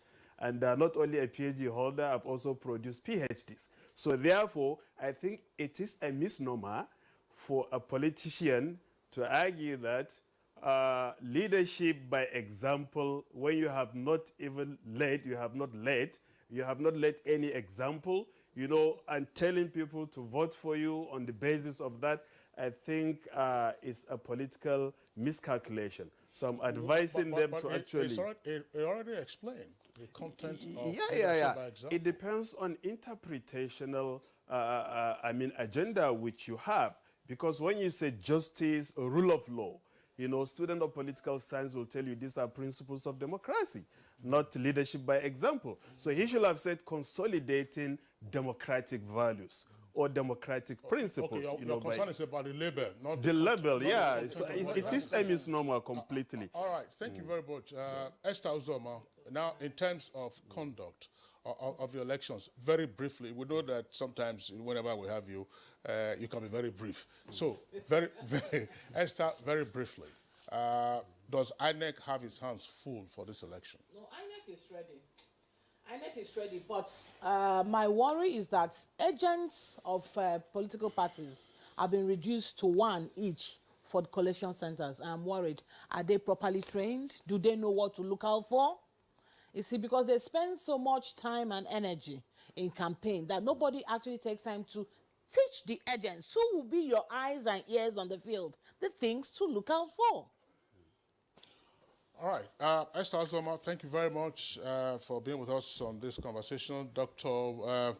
Gali Ibrahim, we also like to appreciate you. And from our Benin Network Center, where we were joined by Pastor Osage Ezeyamo, candidate of the APC. Pastor Ezeyamo, I believe that you have stated your case. Do you have any closing thoughts that you can wrap up in 15 seconds or less? Let's make it sub 10 seconds, like Usain Bolt. Well, thank you very much. Just to say that opinion polls are clearly in my favor. So anybody saying 80% is for one person is wrong. Anybody can make bogus claims, but I will assure you that we will win this election overwhelmingly by the grace of God. Our people are with us, and they are very pleased with the simple agenda. So I want to thank you for this opportunity, and we look forward to a very peaceful election. Wish you well.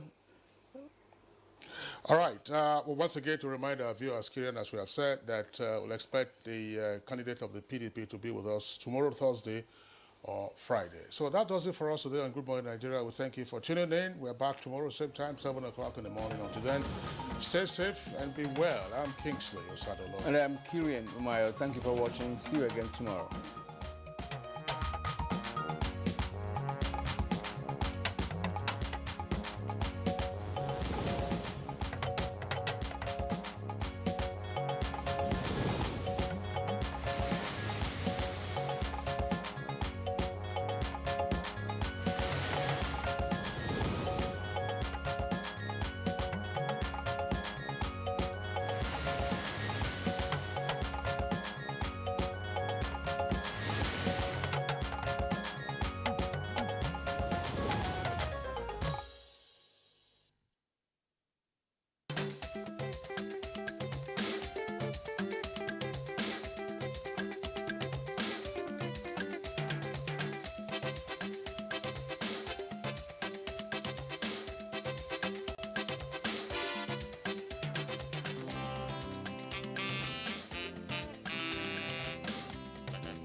This week on Executive Discuss.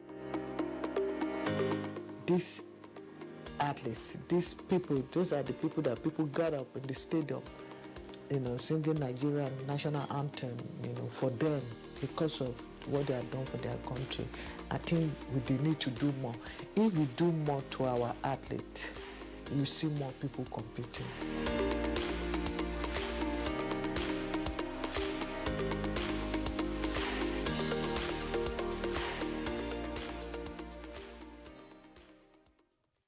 You can follow us on all our social media platforms: Facebook at NTA Network News, Instagram at NTA Network, Twitter at NTA News Now, YouTube at NTA News Online. Or visit www.nta.ng. For live streaming, visit www.nta.ng/live.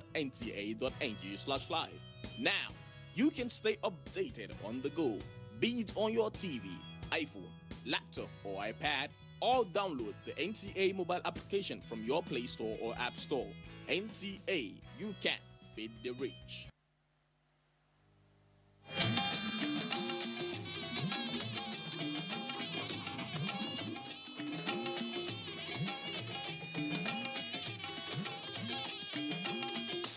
This is the network service of the NTA.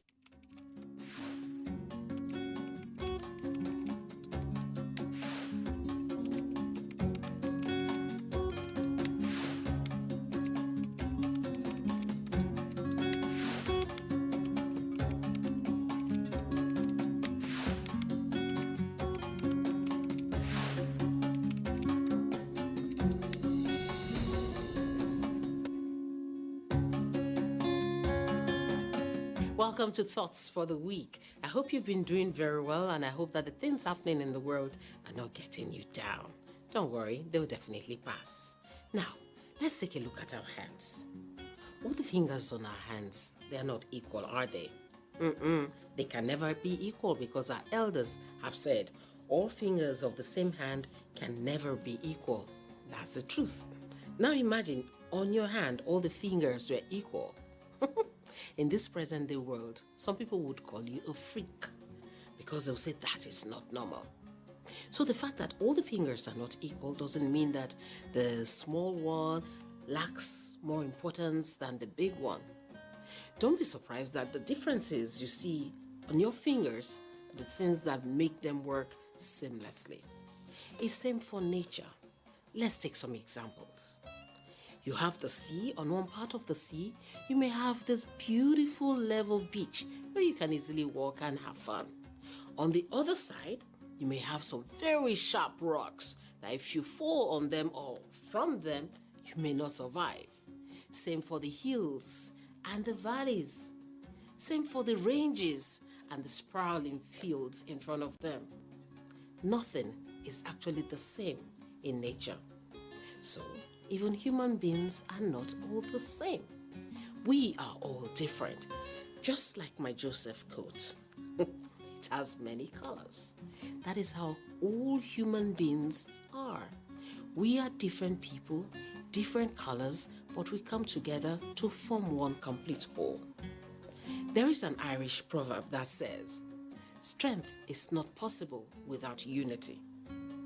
That means if all these colors did not come together in one seamless pattern, this would not be what you are seeing. Same thing with human beings.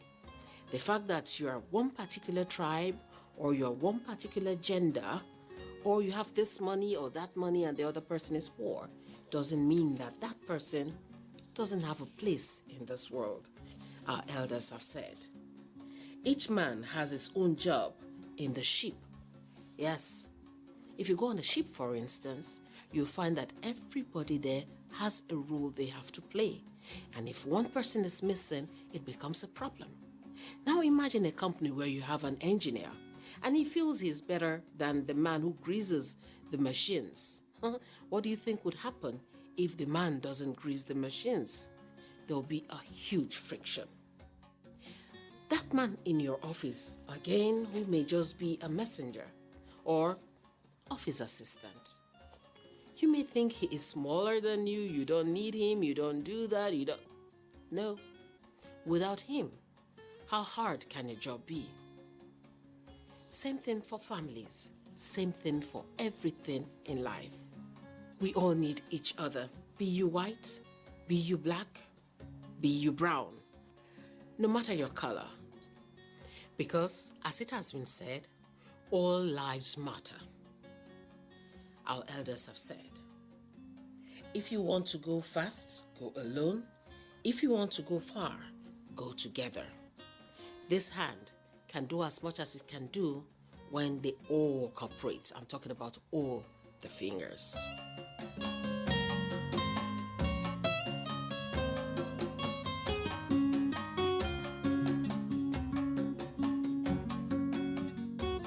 So, our thought for the week. Do you think you're better than that very person sitting next to you? Do you think you're better than the people helping you in your own home? I think you should think very well. So, let's respect one another and let's move in this journey of life peacefully. I'll see you next time. Till then, take care of yourselves. Bye-bye.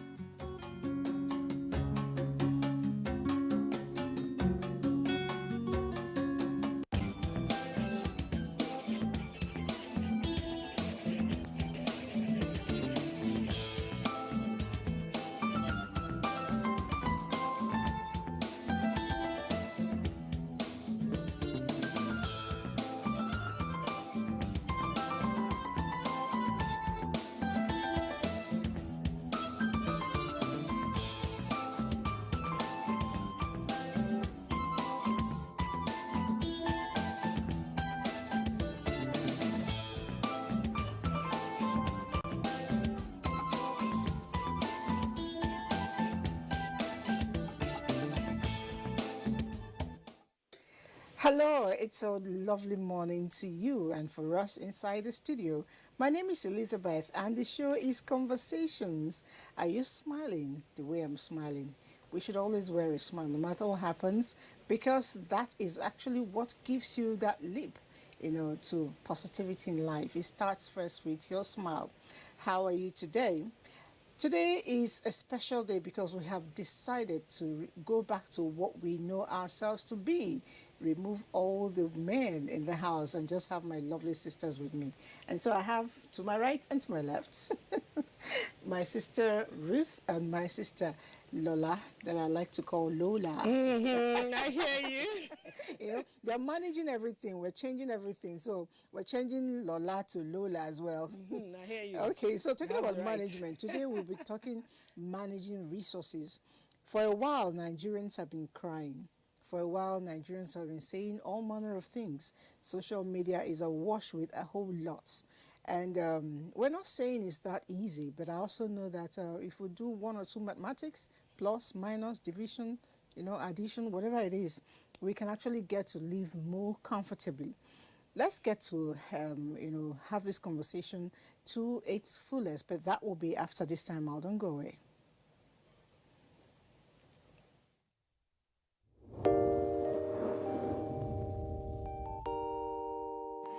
When there's a child out there that's not getting the same that your own child is getting, the difference will tell, and there will come a time in the society where that child is going to take its pound of flesh. Where you can actually, everything from watching a program with the child, you can start off the conversation from something on the TV and say, oh, For me, it's like, hurry up with this business. And the other one said, Auntie, it's not about me, it's about the guys. They're not ready to marry. Yes. If she wants to ask something, no, I know my mother very well. In fact, the most interesting one is when I put up pictures on WhatsApp, Snapchat filters and all that, she will call me, remove that picture. There was a day I got tired of all that and I said,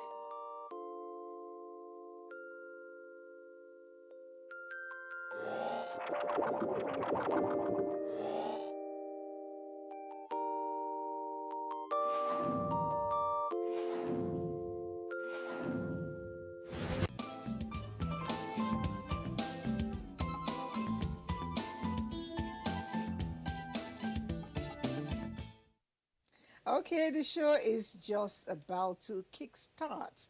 And I told you we'll be looking at managing resources. All of us here are mothers. We are actually chief executive in our homes. And we also are first ladies in our homes. And that means it's not just the title, we have our responsibilities. All right, recently we had some hike in certain departments, the fuel, the electricity, the DSTV, the all that and all that and all that. And we kept crying. We're not here to find out if it's, supposed to be or not supposed to be, but I just know that one way or the other, there must be something we can do to make it, work around it, like the Englishman would say, circumvent the situation and make it work. For instance, I have learned in my house to always manage light. In the past, I wake up, all the lights are on. Even the security lights, they're on, because I don't want to forget to switch them on in the night. But I have learned to know master time, 6 o'clock. Security light is off. 7 p.m. security light is on. And then within the house, when I get out from my bathroom, I'm switching off the bathroom light. And then I learned to also sit more with my children. So that way we can get to share one air conditioner, one television, and then within one room we use the lights. I don't know whether you have the same situation. And I noticed with that, my bill, my electricity consumption is actually very low. I don't know if you have the same scenario in your place. Well, for me, it's good to be here. And for me, it's the same thing, because I mean, like 4 months ago, I would have all the lights on as well.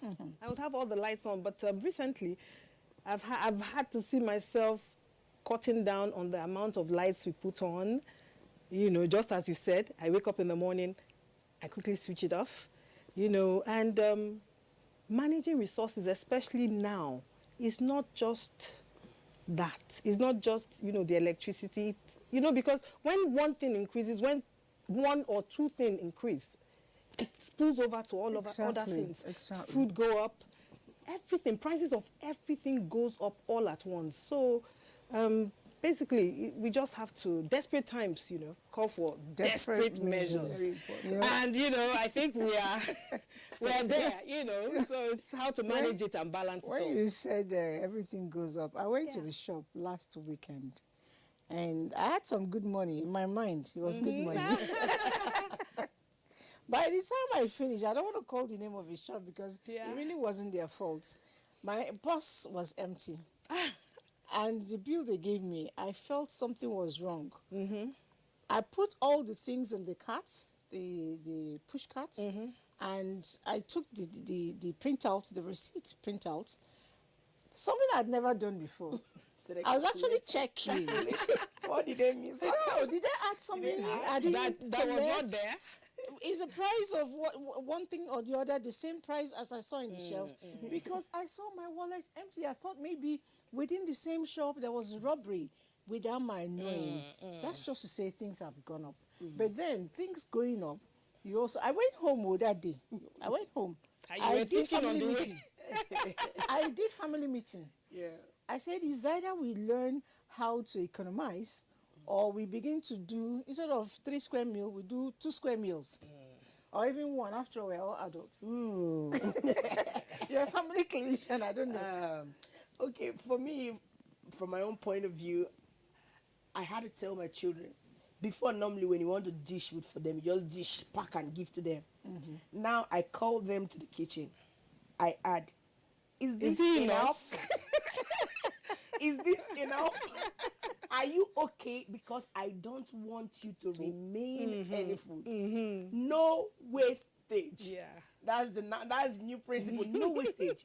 If you can't, just let me. Oh, mommy, okay, reduce it a bit. I said, thank you, good. And that is how we've been coping for the past days. I said, it's very important. It's not because we want to starve you. It's because this is something that is necessary for every one of us. Not because we want to economize, but there is no need wasting. I remember going for a visitation somewhere one time, some years ago. Our guest told us, please, whatever you're going to eat today, eat well. But when you want to serve your food, serve what you can finish. And our guest happened to be a more senior person to us. Some of us went to start packing. When we finished packing those food, and we couldn't finish it, he told us, okay, we are going to be gisting. As we are gisting, your plate will be in front of you. You'll be reducing it gradually until this plate is empty. And to be sincere, we all had to finish the food. Exactly. Wow. Because he insisted from the beginning, please, no wastage. Take only what you can finish. So this is not the time to start throwing food away. Not because we don't have, but it is a necessity. Yes. So I think that is how we should start adjusting. Seriously, because I know that growing up, my mom used to tell me, I don't know which part of it the Bible has it, but she used to tell us that if you waste food, there is a sin And I'll ask, a sin against what? What kind of sin is that? A sin against, those who don't have. So I used to think maybe it was just a way of making us not to, waste food. But growing up, I think it's actually not just a sin. I think it's an insult to your resources, to people who don't have, which is why I'll still go back a little bit to the power in the house.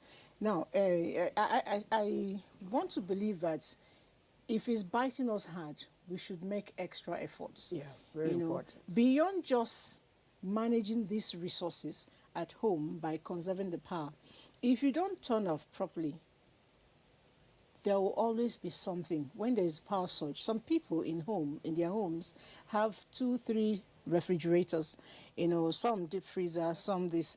Why would you want to leave the whole 3 on? Why don't you cook?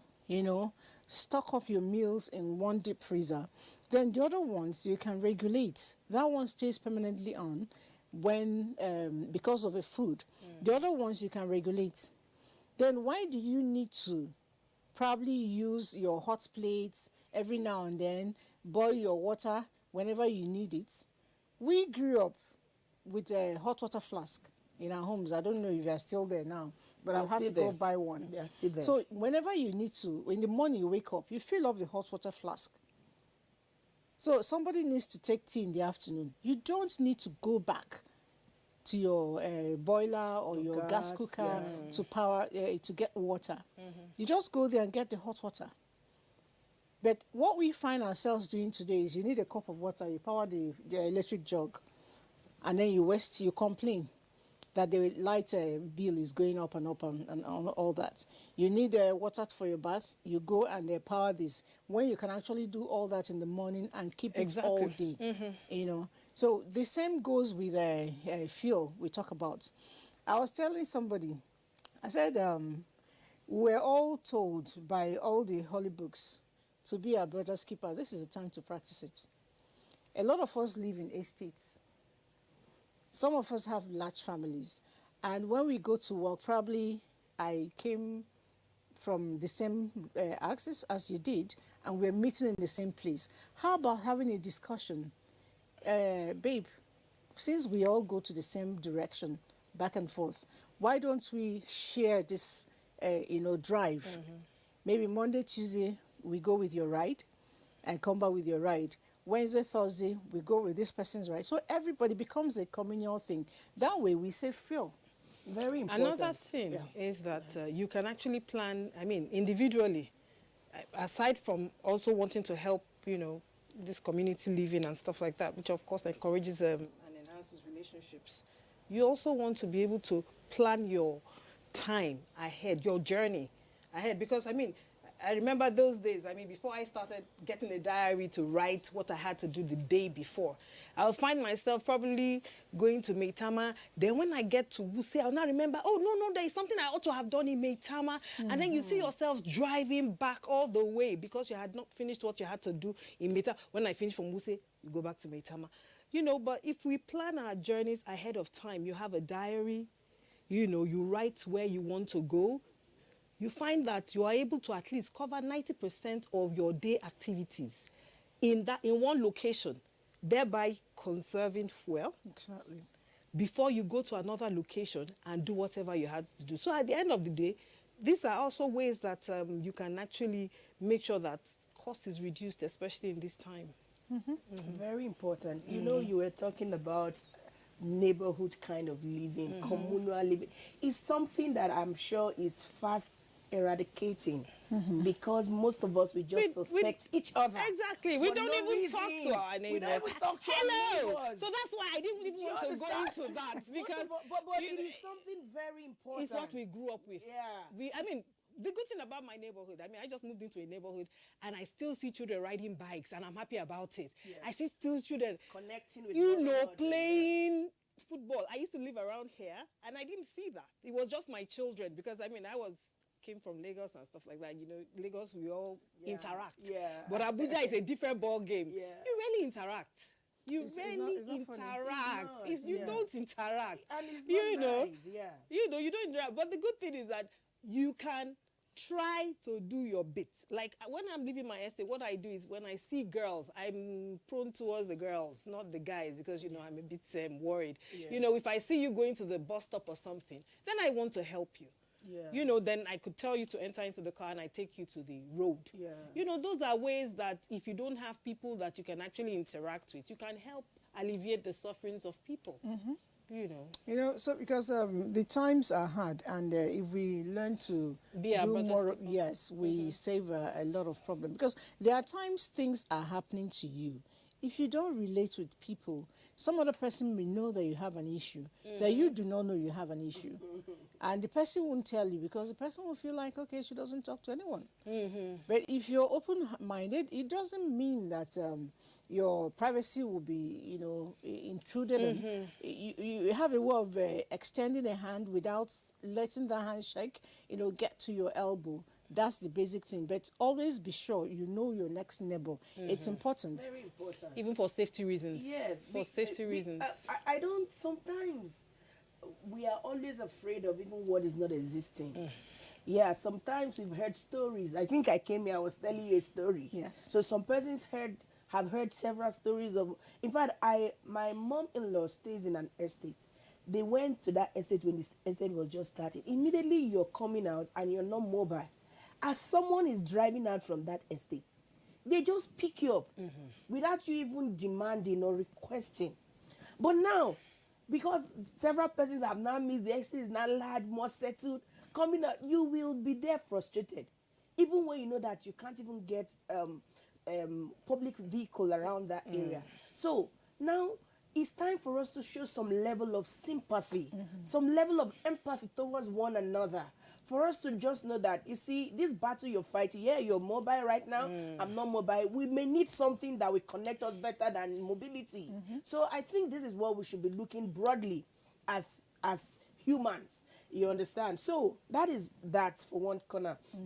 And other things, I want to go to the office setting. Yes. You know, most of us are monthly earners. We buy and pay later.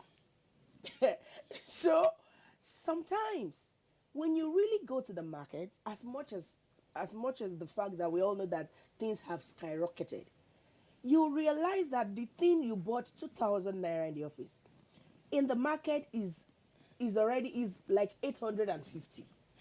That's true. Because they say pay later, they have factored certain things into the pay later money. Some persons, it may not necessarily be applicable to all. Now you have collected things that are supposed to be like 850 naira, you're buying it for 2,000 or 2,005. So what about us now sitting down? Do I need to buy this thing right now? Am I under compulsion that I must take this handbag right now? Is this handbag in my budget? Somebody like me, I'm a spontaneous spender. Are you serious? Yes, I am. But over the time and over the years, I've had to let myself be more responsible, to tell myself certain things. Hey, Ruth, do you actually need this now? If I don't need it, everybody's good. Life is for fun. We should enjoy it. Yeah. Do you understand? That is me. But over the years, it's not because, oh, I don't want it.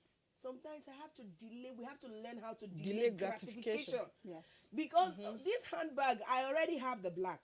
I have the blue. And I said, oh, red will just be good for us to go ahead. So, and at the end of the day, we buy them. We don't use them. Okay, now during the COVID, how many of us carried handbags? Are we still wearing face mask? At the end of the day, he's looking at you and you're looking at it. So this is time for us to start telling ourselves, is it in the, probably you have a cliche with your friends, your family member, is it in the budget? My son wrote a letter, a note yesterday night to me. I said, Mommy, please kindly read it. His birthday is in few weeks. He had told me, Mommy, I need PS, so. He wrote the amount. He's 11 years. He wrote the amount. I was wondering, where did he get the amount? He said, I need some good pairs of shoes. He wrote the amount. He said, when I finished reading, I started laughing. I said, it's good to have expectations and desire. But I will think, I said, okay, I'm going to get back to you later. We'll talk about it. prepare something. Is it what you need right now? Okay, if you really do need it, should it be now? So these are things everybody will have to start evaluation is very important right now. And if you can't do it by yourself, look for people that you should be accountable to. Do you understand? My friends, sometimes I want to buy something. One of my friends, do you need it? Why do you want to buy? Please, please, I don't want, so that I not start telling me I don't have enough this month. And immediately, okay, I actually don't need. And sometimes those people that come selling, they feel bad. No, don't be sentimental about it. At all. Because it's your money is entering. At the end of the day, you're stuck. You're stressed. You start cursing government. Start cursing everybody around you. People call you, start complaining. And at the end of the day, you were the one that put yourself into that situation. You box yourself in, you know, but still talking about the office setting. Yeah. I had an experience sometime, and I don't know why I stopped that. It was actually very nice. You know, we contribute money and buy in bulk and share. Bag of rice, bag of beans, you know, cartons of milk, tomatoes, stockfish and all that. For those of us who are mothers. Sometimes, I think I had a time when a man joined us, you know, for this thing, for his wife. It was really nice because a lot of times, like you said, if you buy in bulk, it's cheaper. Yes, it is. But your salary or your pay can't really take you to buy that big bag. And even when you buy, it will take a longer time to finish. So you call one or two people who are interested and you collect the money and buy these things. You can buy a whole lot of things and begin to split. It actually helps to save costs in the offices. And also, we have mails coming in. Let's see. We'll take one before we get to you. Said, I really love your program. This is that is going on right now. Most women don't understand that it is not when you give a child plenty of food that you show love to that child. Well, that's definitely true. It's not by the quantity. There are other things. Sometimes punishment is a show of love. And balance is everything. Balance is everything. I mean, you want to look at how balanced your meal is. So it's not really about the quantity of meat that the child is eating. You want your vegetables, you want your carbohydrates, you want your protein. You know, all of that is important now. At the end of the day, when the child is done with maybe a vegetable or you are now going to another protein, you find that you are full, you are balanced and full, and you are healthier. So it's not about the quantity of, I mean, responding to that meal now. You know. So I want to say something concerning what you say concerning bulk buying. You see, there are things that can be okay for A and may not be okay for B. I love the fact that sometimes we do this. It's good for some persons. But there are some group of persons that you don't know how to manage first. Because of that, your children already have learned how not to even manage. When you do bulk buying, you will see a lot of family they waste. Do you understand? So as much as we know that bulk buying is very important on one hand, because some days you don't have that 1,000. I'm actually, there was time I bought the stockfish head for the use, and it was supposed to last me up to 6 months. Okay, what happened? At a point, I went back to where I packed them.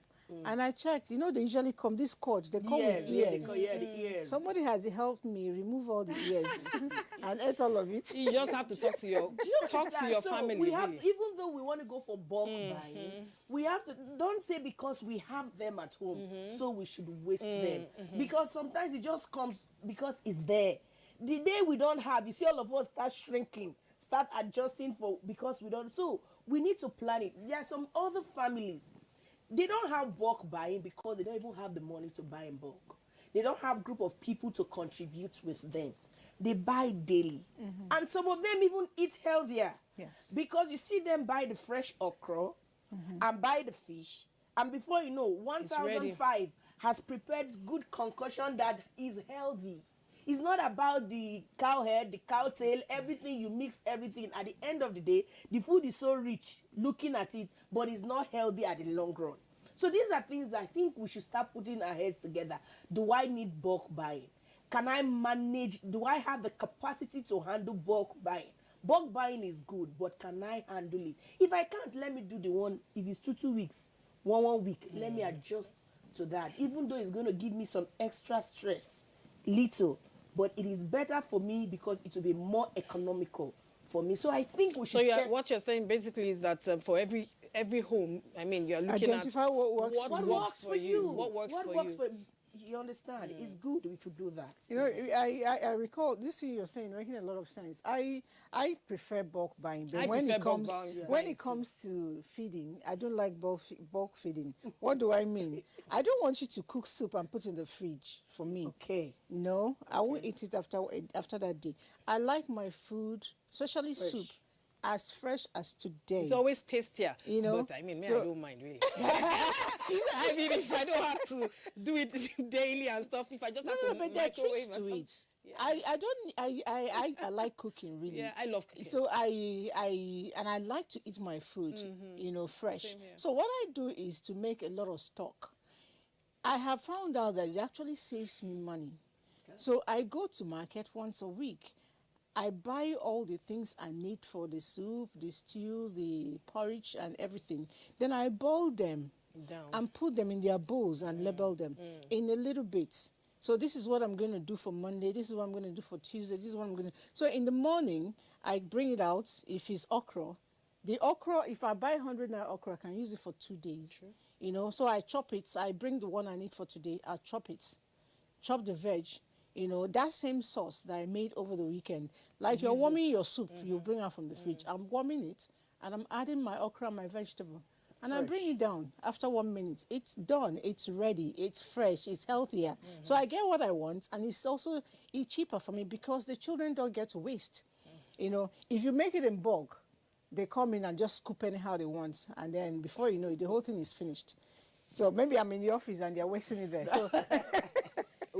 But another thing is, as much as we don't want wastage, we should be able to educate our children. Exactly. Talk to your children. Talk to them. Because sometimes they understand. They understand all these things. They understand. They know this. They understand. My son was just yapping me. Okay, I was telling him this channel, I would want you to watch this channel because it's very educational. It's good.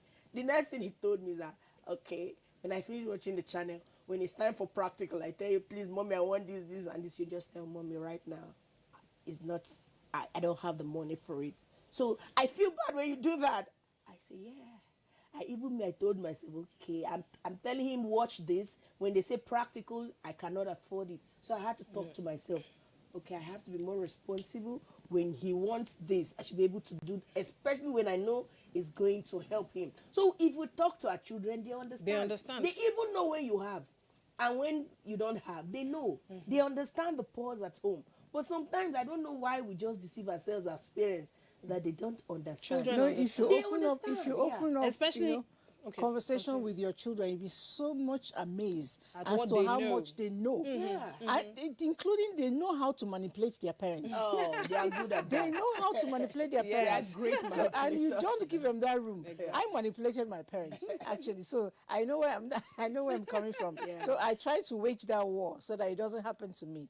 But you were saying something. Yes. Now, when we also look at managing resources, especially in these times, you want to also look at health, because a healthy person is the one who can even manage a resource. Very important. You know. So I would also advise, I mean, when you want to give out a tip right now, is to try as possible to have a first aid in the house. Yes. First aid box, very important in the house. You want your paracetamol. It's not every time you want to run to the hospital and incur thousands of naira to be able to treat little things. When I say little, I'm not saying things that have escalated. I'm talking about the start of it. You know, I mean, at the start of everything, you want your paracetamol in the house so that once you notice a little fever, you can put that, I mean, you can give it to either yourself or the child. You understand? You also want things like antibiotics recommended by a pharmacist, not a chemist, a pharmacist. You want your GV, gentian violet, so that little scratches, you don't see yourself always rushing out to get things like that. You want them in the house so that once you notice anything that you can contain, as at when due, you quickly give it to nip it in the bud. Yes. Thereby, you also save money. You know, nipping it in the bud, we could actually start by, you know, eating healthy and doing healthy things. You want to save money, you don't want to go to hospital to spend money, I'm not saying that doctors will not feed. They will feed. They will feed. They Do must your feed. annual checks, But they you will feed. Okay, but not at my own expense. Yes, they Try will to feed. do healthy living. Feed some children. I don't know if it's just in my home. Most children don't like vegetables. Most children don't like beans. Meanwhile, these are things they actually need. And I keep saying it depends on how you negotiate with them, including how you cook it. When you're going to cook things they don't like, make it Interesting. quite nice. Put a lot of colors. Children like colors, just like they like toys. If I'm going to cook my beans, if it's the porridge, I'll add a little bit of fresh fish or smoked fish, carrots, spring onions, and all that. Make it a little bit colorful so they get to think they're having fun and they're actually eating. And then if it needs bargaining, you do a bit of bargain. You do Eat it, this, very then important. I give you this. Okay, I would want to talk about the bargaining issue, but on another aspect. You see, the children, as they grow up, they should be part of the budgetary system at home. Thank you. Very important. I watched a documentary yesterday of a child. He loves cameras. So, and any little money that comes, he wants a new camera. So, okay, they had to do a strategy at home. Okay, you're going to handle this month's budget. So, okay, and this is what we will spend. We spend normally in a month. So, if we spend like 50,000 in a month at home, you will manage it and see how inside that 50,000 we'll be able to get like 5,000 to save for you to plan towards what you want to buy, which we know is going to be good for you. I'm telling you, he had to go to the supermarket, and when he carried things that is over 5,000 he just removes it. He will take the alternative that is 2,005. There's always a cheaper one. There is always, and it doesn't mean because it's cheaper is worse. Do you understand? But we have a quack mindset that makes us feel it has to be expensive to be good. So he had to start doing that, and he was able to successfully, without hassle, without hustling with his parents, quarrel, fight. He had to do that, and at the end of the day, he was able to get some dough to save for his camera. And that is one thing I think as parents we should learn how to do. As they grow up, you start teaching them how to manage, how to be responsible. Those are part of being responsible issues. So you tell them, okay, in a month in this house, we spend 100,000 only on food. And 100,000 on food is huge for us, don't you think? Oh, no, I don't. Okay, let's sit down and plan it. This week, what do we want? Next week, what do we plan it together? At the end of the day, you give them some other reward in the process. In the process, yeah. Say if we're able to spend 80,000 in this month, the balance of 20. The balance of 20, we could use it. We could share it as a family, and you see, they are all game. So and it's easier. And everybody works hard. Yeah. You know, when I was growing the balance up, of 20, I would tell them I would rather put it in your investment. Yes. No, whatever you do with it, whatever you do with it. I will go to that investment. Very important. You cannot in this time. Sometimes children don't believe that mothers or fathers, put investment. They always say, "Mommy, will eat our money." You have to let them see it. You have to let them, and then give them just a chip of the iceberg. Okay, take this. This is for you. This one is going to your future. It's planning. It's planning. So yes. Okay. So growing up, I know those days when my father wanted to, threaten us, he would go and bring his pay slip and say, "This is what I earn." Good. And when we look at it, we're like, how does this man do magic? We didn't know he had other PPs money was coming from. Anyway, we'll take a break. When we come back, a lot of mails here. We'll begin to read them. Yeah. Don't go away. The conversation is still on.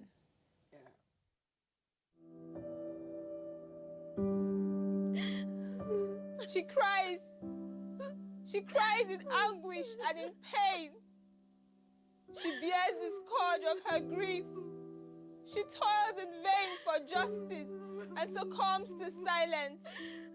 He gloats over his malady. Like a beast, he pounces with no remorse. Her cry means nothing. Her pain feeds her shame. Like an orphan, she's left to grieve in solitude. But no more will she cry in vain. Her adversaries will henceforth bear the brunt of their cruelty. Rape is evil. Rape is a plague, a pandemic of monumental consequences. We must unite and kick it out health of our society. Connect with NTA and stand against rape and rapists. This message is brought to you by the Nigerian Television Authority, NTA.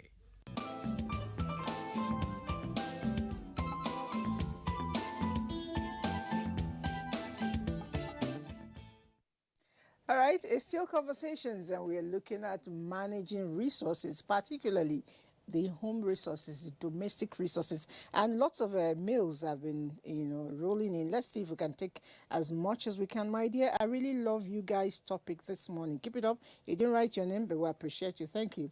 Good morning, my aunties. I'm really enjoying the show, but please, kindly talk about depression because that's what I'm passing through now. Oh, Ebuka from Enugu, please. The auntie on yellow, I will snap you. Oh, I don't know. Well, good morning, mommies in the studio. I really love the topic. I hate wasting food. I always tell my wife not to be wasting food. I am Theophilus from Eleme. I know men will enjoy this topic because we're trying to help them conserve the money in their pockets. Bring money for food, but we'll not waste it all. My name is Aminu. My nickname from school is Economizer. Most of my main cost is my wife. Well, most of my main cost is my wife, not food stuff alone. Her clothes and all that. I want to know about it. All right. I love and appreciate your program. Not only enlightening, but also builds up relationship. Thank you. I'll just take one more before we continue. With the situation in the world, one must learn to manage everything. Yes, this is coming from Zainab in Zaria. Yeah. Thank you very much. Let's go to, we're not looking at depression, but I know that when times are hard, depression sets in. You are a family clinician. I'd like you to speak to Ebuka. So to be sincere, with what is happening in our economy, is going to cause certain triggers of stress, especially. And stress could be as a reaction of either the information we've heard, either too much of information or overdose of information, basically. Sometimes stress is as a result of carrying things that we know we can't even carry as individuals, especially with the hike that we've just heard. So only that news alone has caused a lot of stress for a lot of people. And we know we have the internal stress and external stress. Now, the internal stress is the one that we personally give to ourselves, either as a result of wrong mindsets, as a result of a kind of, we are fixated. So those internal stress and lifestyles are part of internal stress. External stress are those ones that are environmentally, social interaction, it could cause external stress. So, and these are things that are affecting us right now. So if we're even talking about managing resources, one thing that we need to learn how to manage is our emotions. We need to learn how to manage our mind. The news has already gone ahead. And now we have to start doing certain ABC. And the A is we should be aware. There should be this awareness that right now, this is what has happened. This has increased. This has increased. So let us start putting at, so as it has increased, how am I feeling? Start exploring and writing down your emotion. Okay, now you now go to B. The B part is the balance. What can I do to help me right now? And that is what we were talking about. The C part of it is about control. What can I control and what can I not control? So now, some of us, we want to control everything.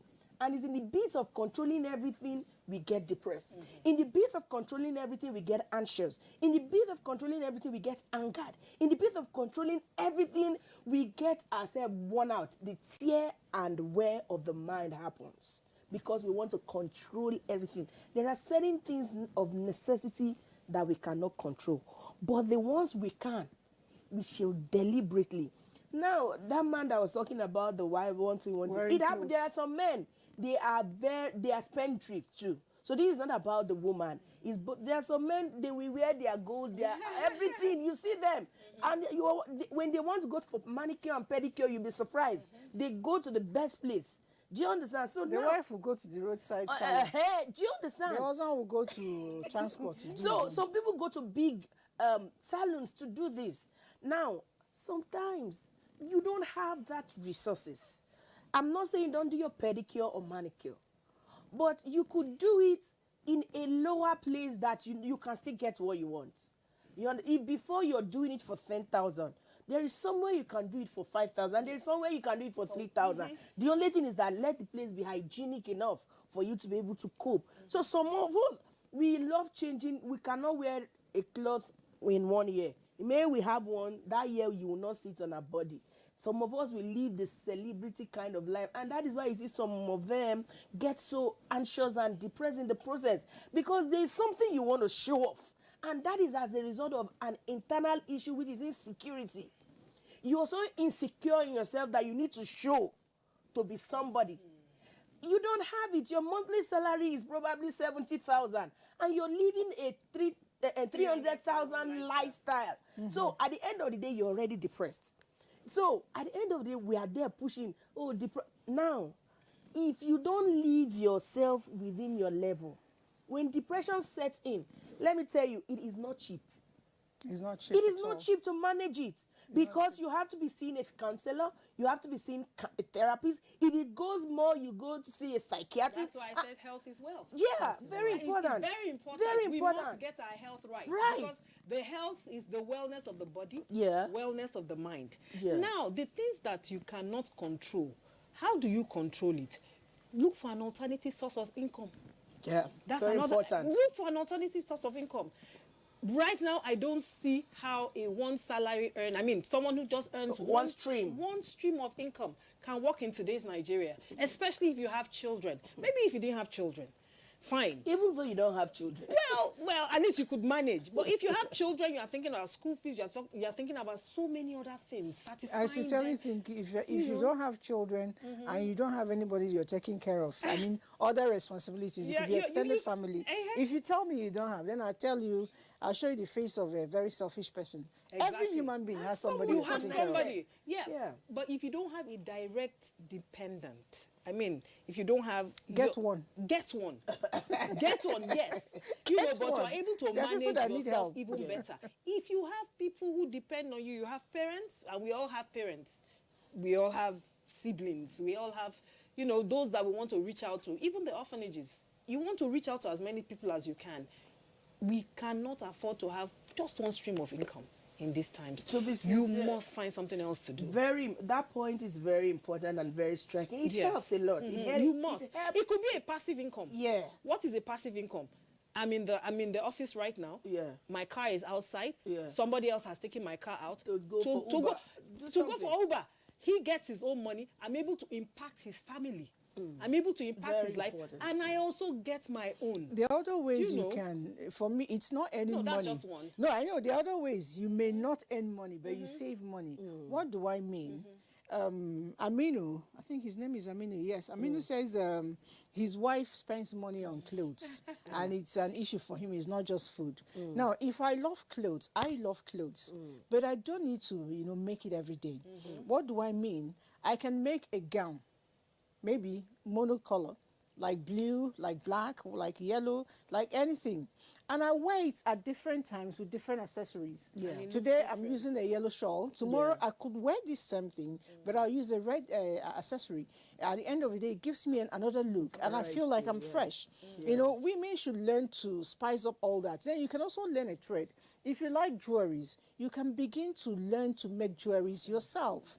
That way, you can pick your old jewelry. If it was all yellow, you can pick all yellow, pick all green, then take a bit of the green, take a bit of the yellow, re-string it, and then it becomes a new set of jewelry for you. And you look fresh. Instead of going to buy a new one, you have revamped what you have. The same thing with the wigs. You can do the same for even your children. The hair tie, the scarf can be one form of clothes or the other tomorrow for your children. You may not necessarily, there are some you can pin on a cloth. It gives it a new look. That way, you save money. And what I tell people, I really don't think there's something you will do that the whole world will stop suddenly. Nothing.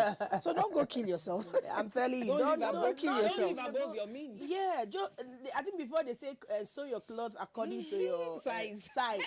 According to your material. Now it's according to your material. It's according to material. If you are a size 22, you don't have material of size 22. If you were supposed to do a gown, probably do a bomb shot for yourself.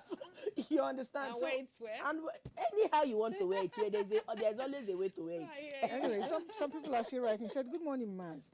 My name is Mrs. P. Please, in managing resources, what happens when it is the father that wastes the food and does not bother about family upkeep?" That's for you. Lola, you will take it later. Let's read more. "Good morning, madam. Nice program. It's very educative for the family to plan very well with your income."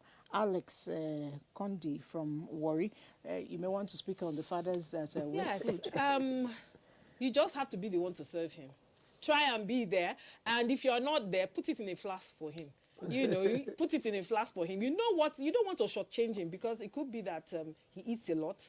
But if you've lived with the man for a while, you know, okay, this is the amount that he eats and stuff like that. So you want to keep his own separately. Put it in a nice flask. Let him be happy seeing it, you know, so that at the end of the day, he doesn't have to go to your pot and take out the best meat. Just make sure that his own meat is good in that place. You know, that's the only thing I can say. Right. You can still add more for him. For instance, if a man likes to eat a whole lot, then you prepare more for him. You know, if I'm going to give you rice, if I'm going to give you rice, maybe fried rice, I'll give you the quantity I know that will be okay. But also I'm aware that you will not be satisfied. So understand, I'm going to give you garden egg. And carrots. Before I even give you that food, I'll delay it like... a vegetable to fill your stomach. You know, take groundnuts, take this, you know, take while that. Waiting for the food to be ready. Meanwhile, it was actually to fill your stomach 50% with raw fish. The way out. So I think you should adopt that. And so we have more messages coming. He said, "Good morning. Today's conversation is very interesting. I can manage, but my mom cannot manage. She's too expensive. She's a costly woman." And it says, from Joy in Day. I don't know. When mommies are expensive. Mommies are expensive. Okay, now, you see, lifestyle is very important. And for some persons, it's lifestyle that gives them stress. Okay, I must be prime and proper always. I must wear so level of clothing. I must be this, I must be that. So at the end of the day, your lifestyle begin to affect certain things you start doing. So if mommy is an expensive mommy, if you have spoken to mommy, there is little or nothing you can do for mommy. Because mommy is a full-blown adult. Mommy, this is how mommy has been. So what you can do, do it. Because you see, despite the fact that we are saying we should manage resources, there are certain persons in the house, either the mommy or the daddy, that may sabotage all our efforts. So don't now start concentrating on who is wasting. Because the minute you start saying mommy is wasting, daddy is wasting, my husband, at the end, it saps your energy. Before you know, you're already stressed again. Exactly. The ones you can, that is why I was talking about control. What you can control it. What you cannot control, just sometimes you close your eyes. It's the children we know to an extent we could help to manage and control. But adults, you can. They are full blown. No, what you just do for me, if I have that kind of a mother, I will reduce exposure of my mom to things that she can easily waste. We don't know the setting. I don't know the setting. We don't know the setting. We don't know what this person means, because if we are talking, they could be living together. They could be living together, and she's the one working. Because if mommy is the one working, bringing, if the mommy is the one working, bringing the money, I'm not sure she may want to be complaining. So we don't know the scenario. Probably if we have a better picture of it, we know what the best advice that fits mommy for mom. You understand? But generally, what you can control, what you cannot control.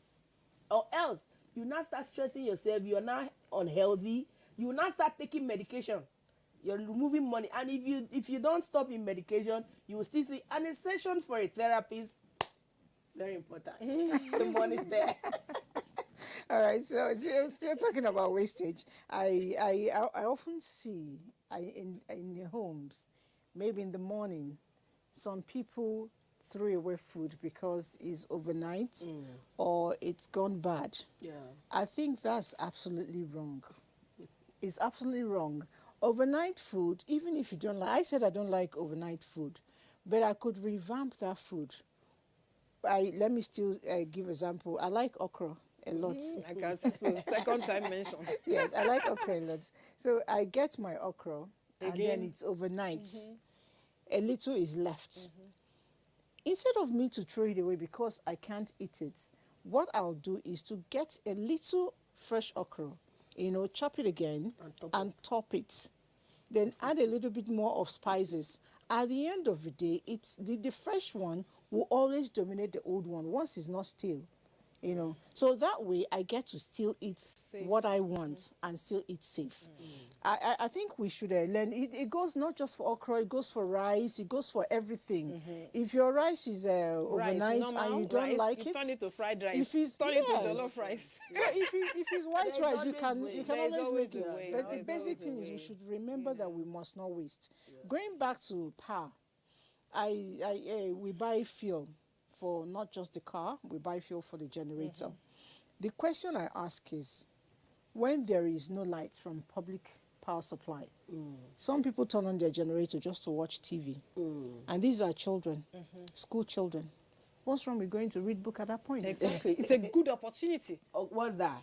To use that time Because when there is no... Exactly. For me, I think if we plan our lives, it's not only when there is power failure that we must read. Yes. So that they don't start getting scared. Exactly. Exactly. No, they should read every day. But also, you cannot, children there's just a limit to how much you can regiment their lifestyle. Yeah. Because they are free. Yeah. You understand? So, like in my own house, I would like that my children wake up in the morning and read every morning. But there are some mornings that they don't. Since this lockdown, there are some mornings that they don't. They get to play and everything. So when they take light, I say, okay, now children, you didn't read this morning. No, you're going to read or something. Simple. Exactly. So that way we save the generators. Exactly. And then you can now decide, okay, if I used to use generator for 8 hours a day, how can I use generator for 4 hours a day? You borrow sense. Exactly. Borrow sense. You understand? How can I use generator for 4 hours? What times are the most important for me in my home with my family to be able to enjoy that generator that I'm using 4 hours in that day? Yeah. And you see right now the weather has changed. It's even cooler. So before now, when the sun is hot and scorching, you couldn't afford you cannot, so now weather has changed. It's not calm. So when there is no light that period, if you don't have anything that is of urgency or pressing, and you could just hold on finally, for a while. if you power that generator, I insist, when you're powering your generator, open your deep freezer, your refrigerator less. So that way, it gets cold, That's it gets if your frozen, generator can carry your freezer. faster. That way, your food inside, when you turn off, can still last a long time. So, but you find, especially in homes with children, they get to the fridge every 5 minutes. As you open and close, you remove the frost in it, and it's not good. Of course, our time is packed, and we may not be able to take any more mails. But Alex Osaji, Alex, you wrote earlier on your name is Kondi, but now you say it's Osaji. We thank you for correcting your name, and we hope that you've been able to pick a whole lot. Thank you, our family clinician, for coming, and that's Ruth. And thank you, Lola, for coming as well. This is where we draw the curtains on the show. Mind you, NTA is still on, and more programs coming your way. And my name is Elizabeth. Be good citizens and save your money. Yeah, thank you. Bye.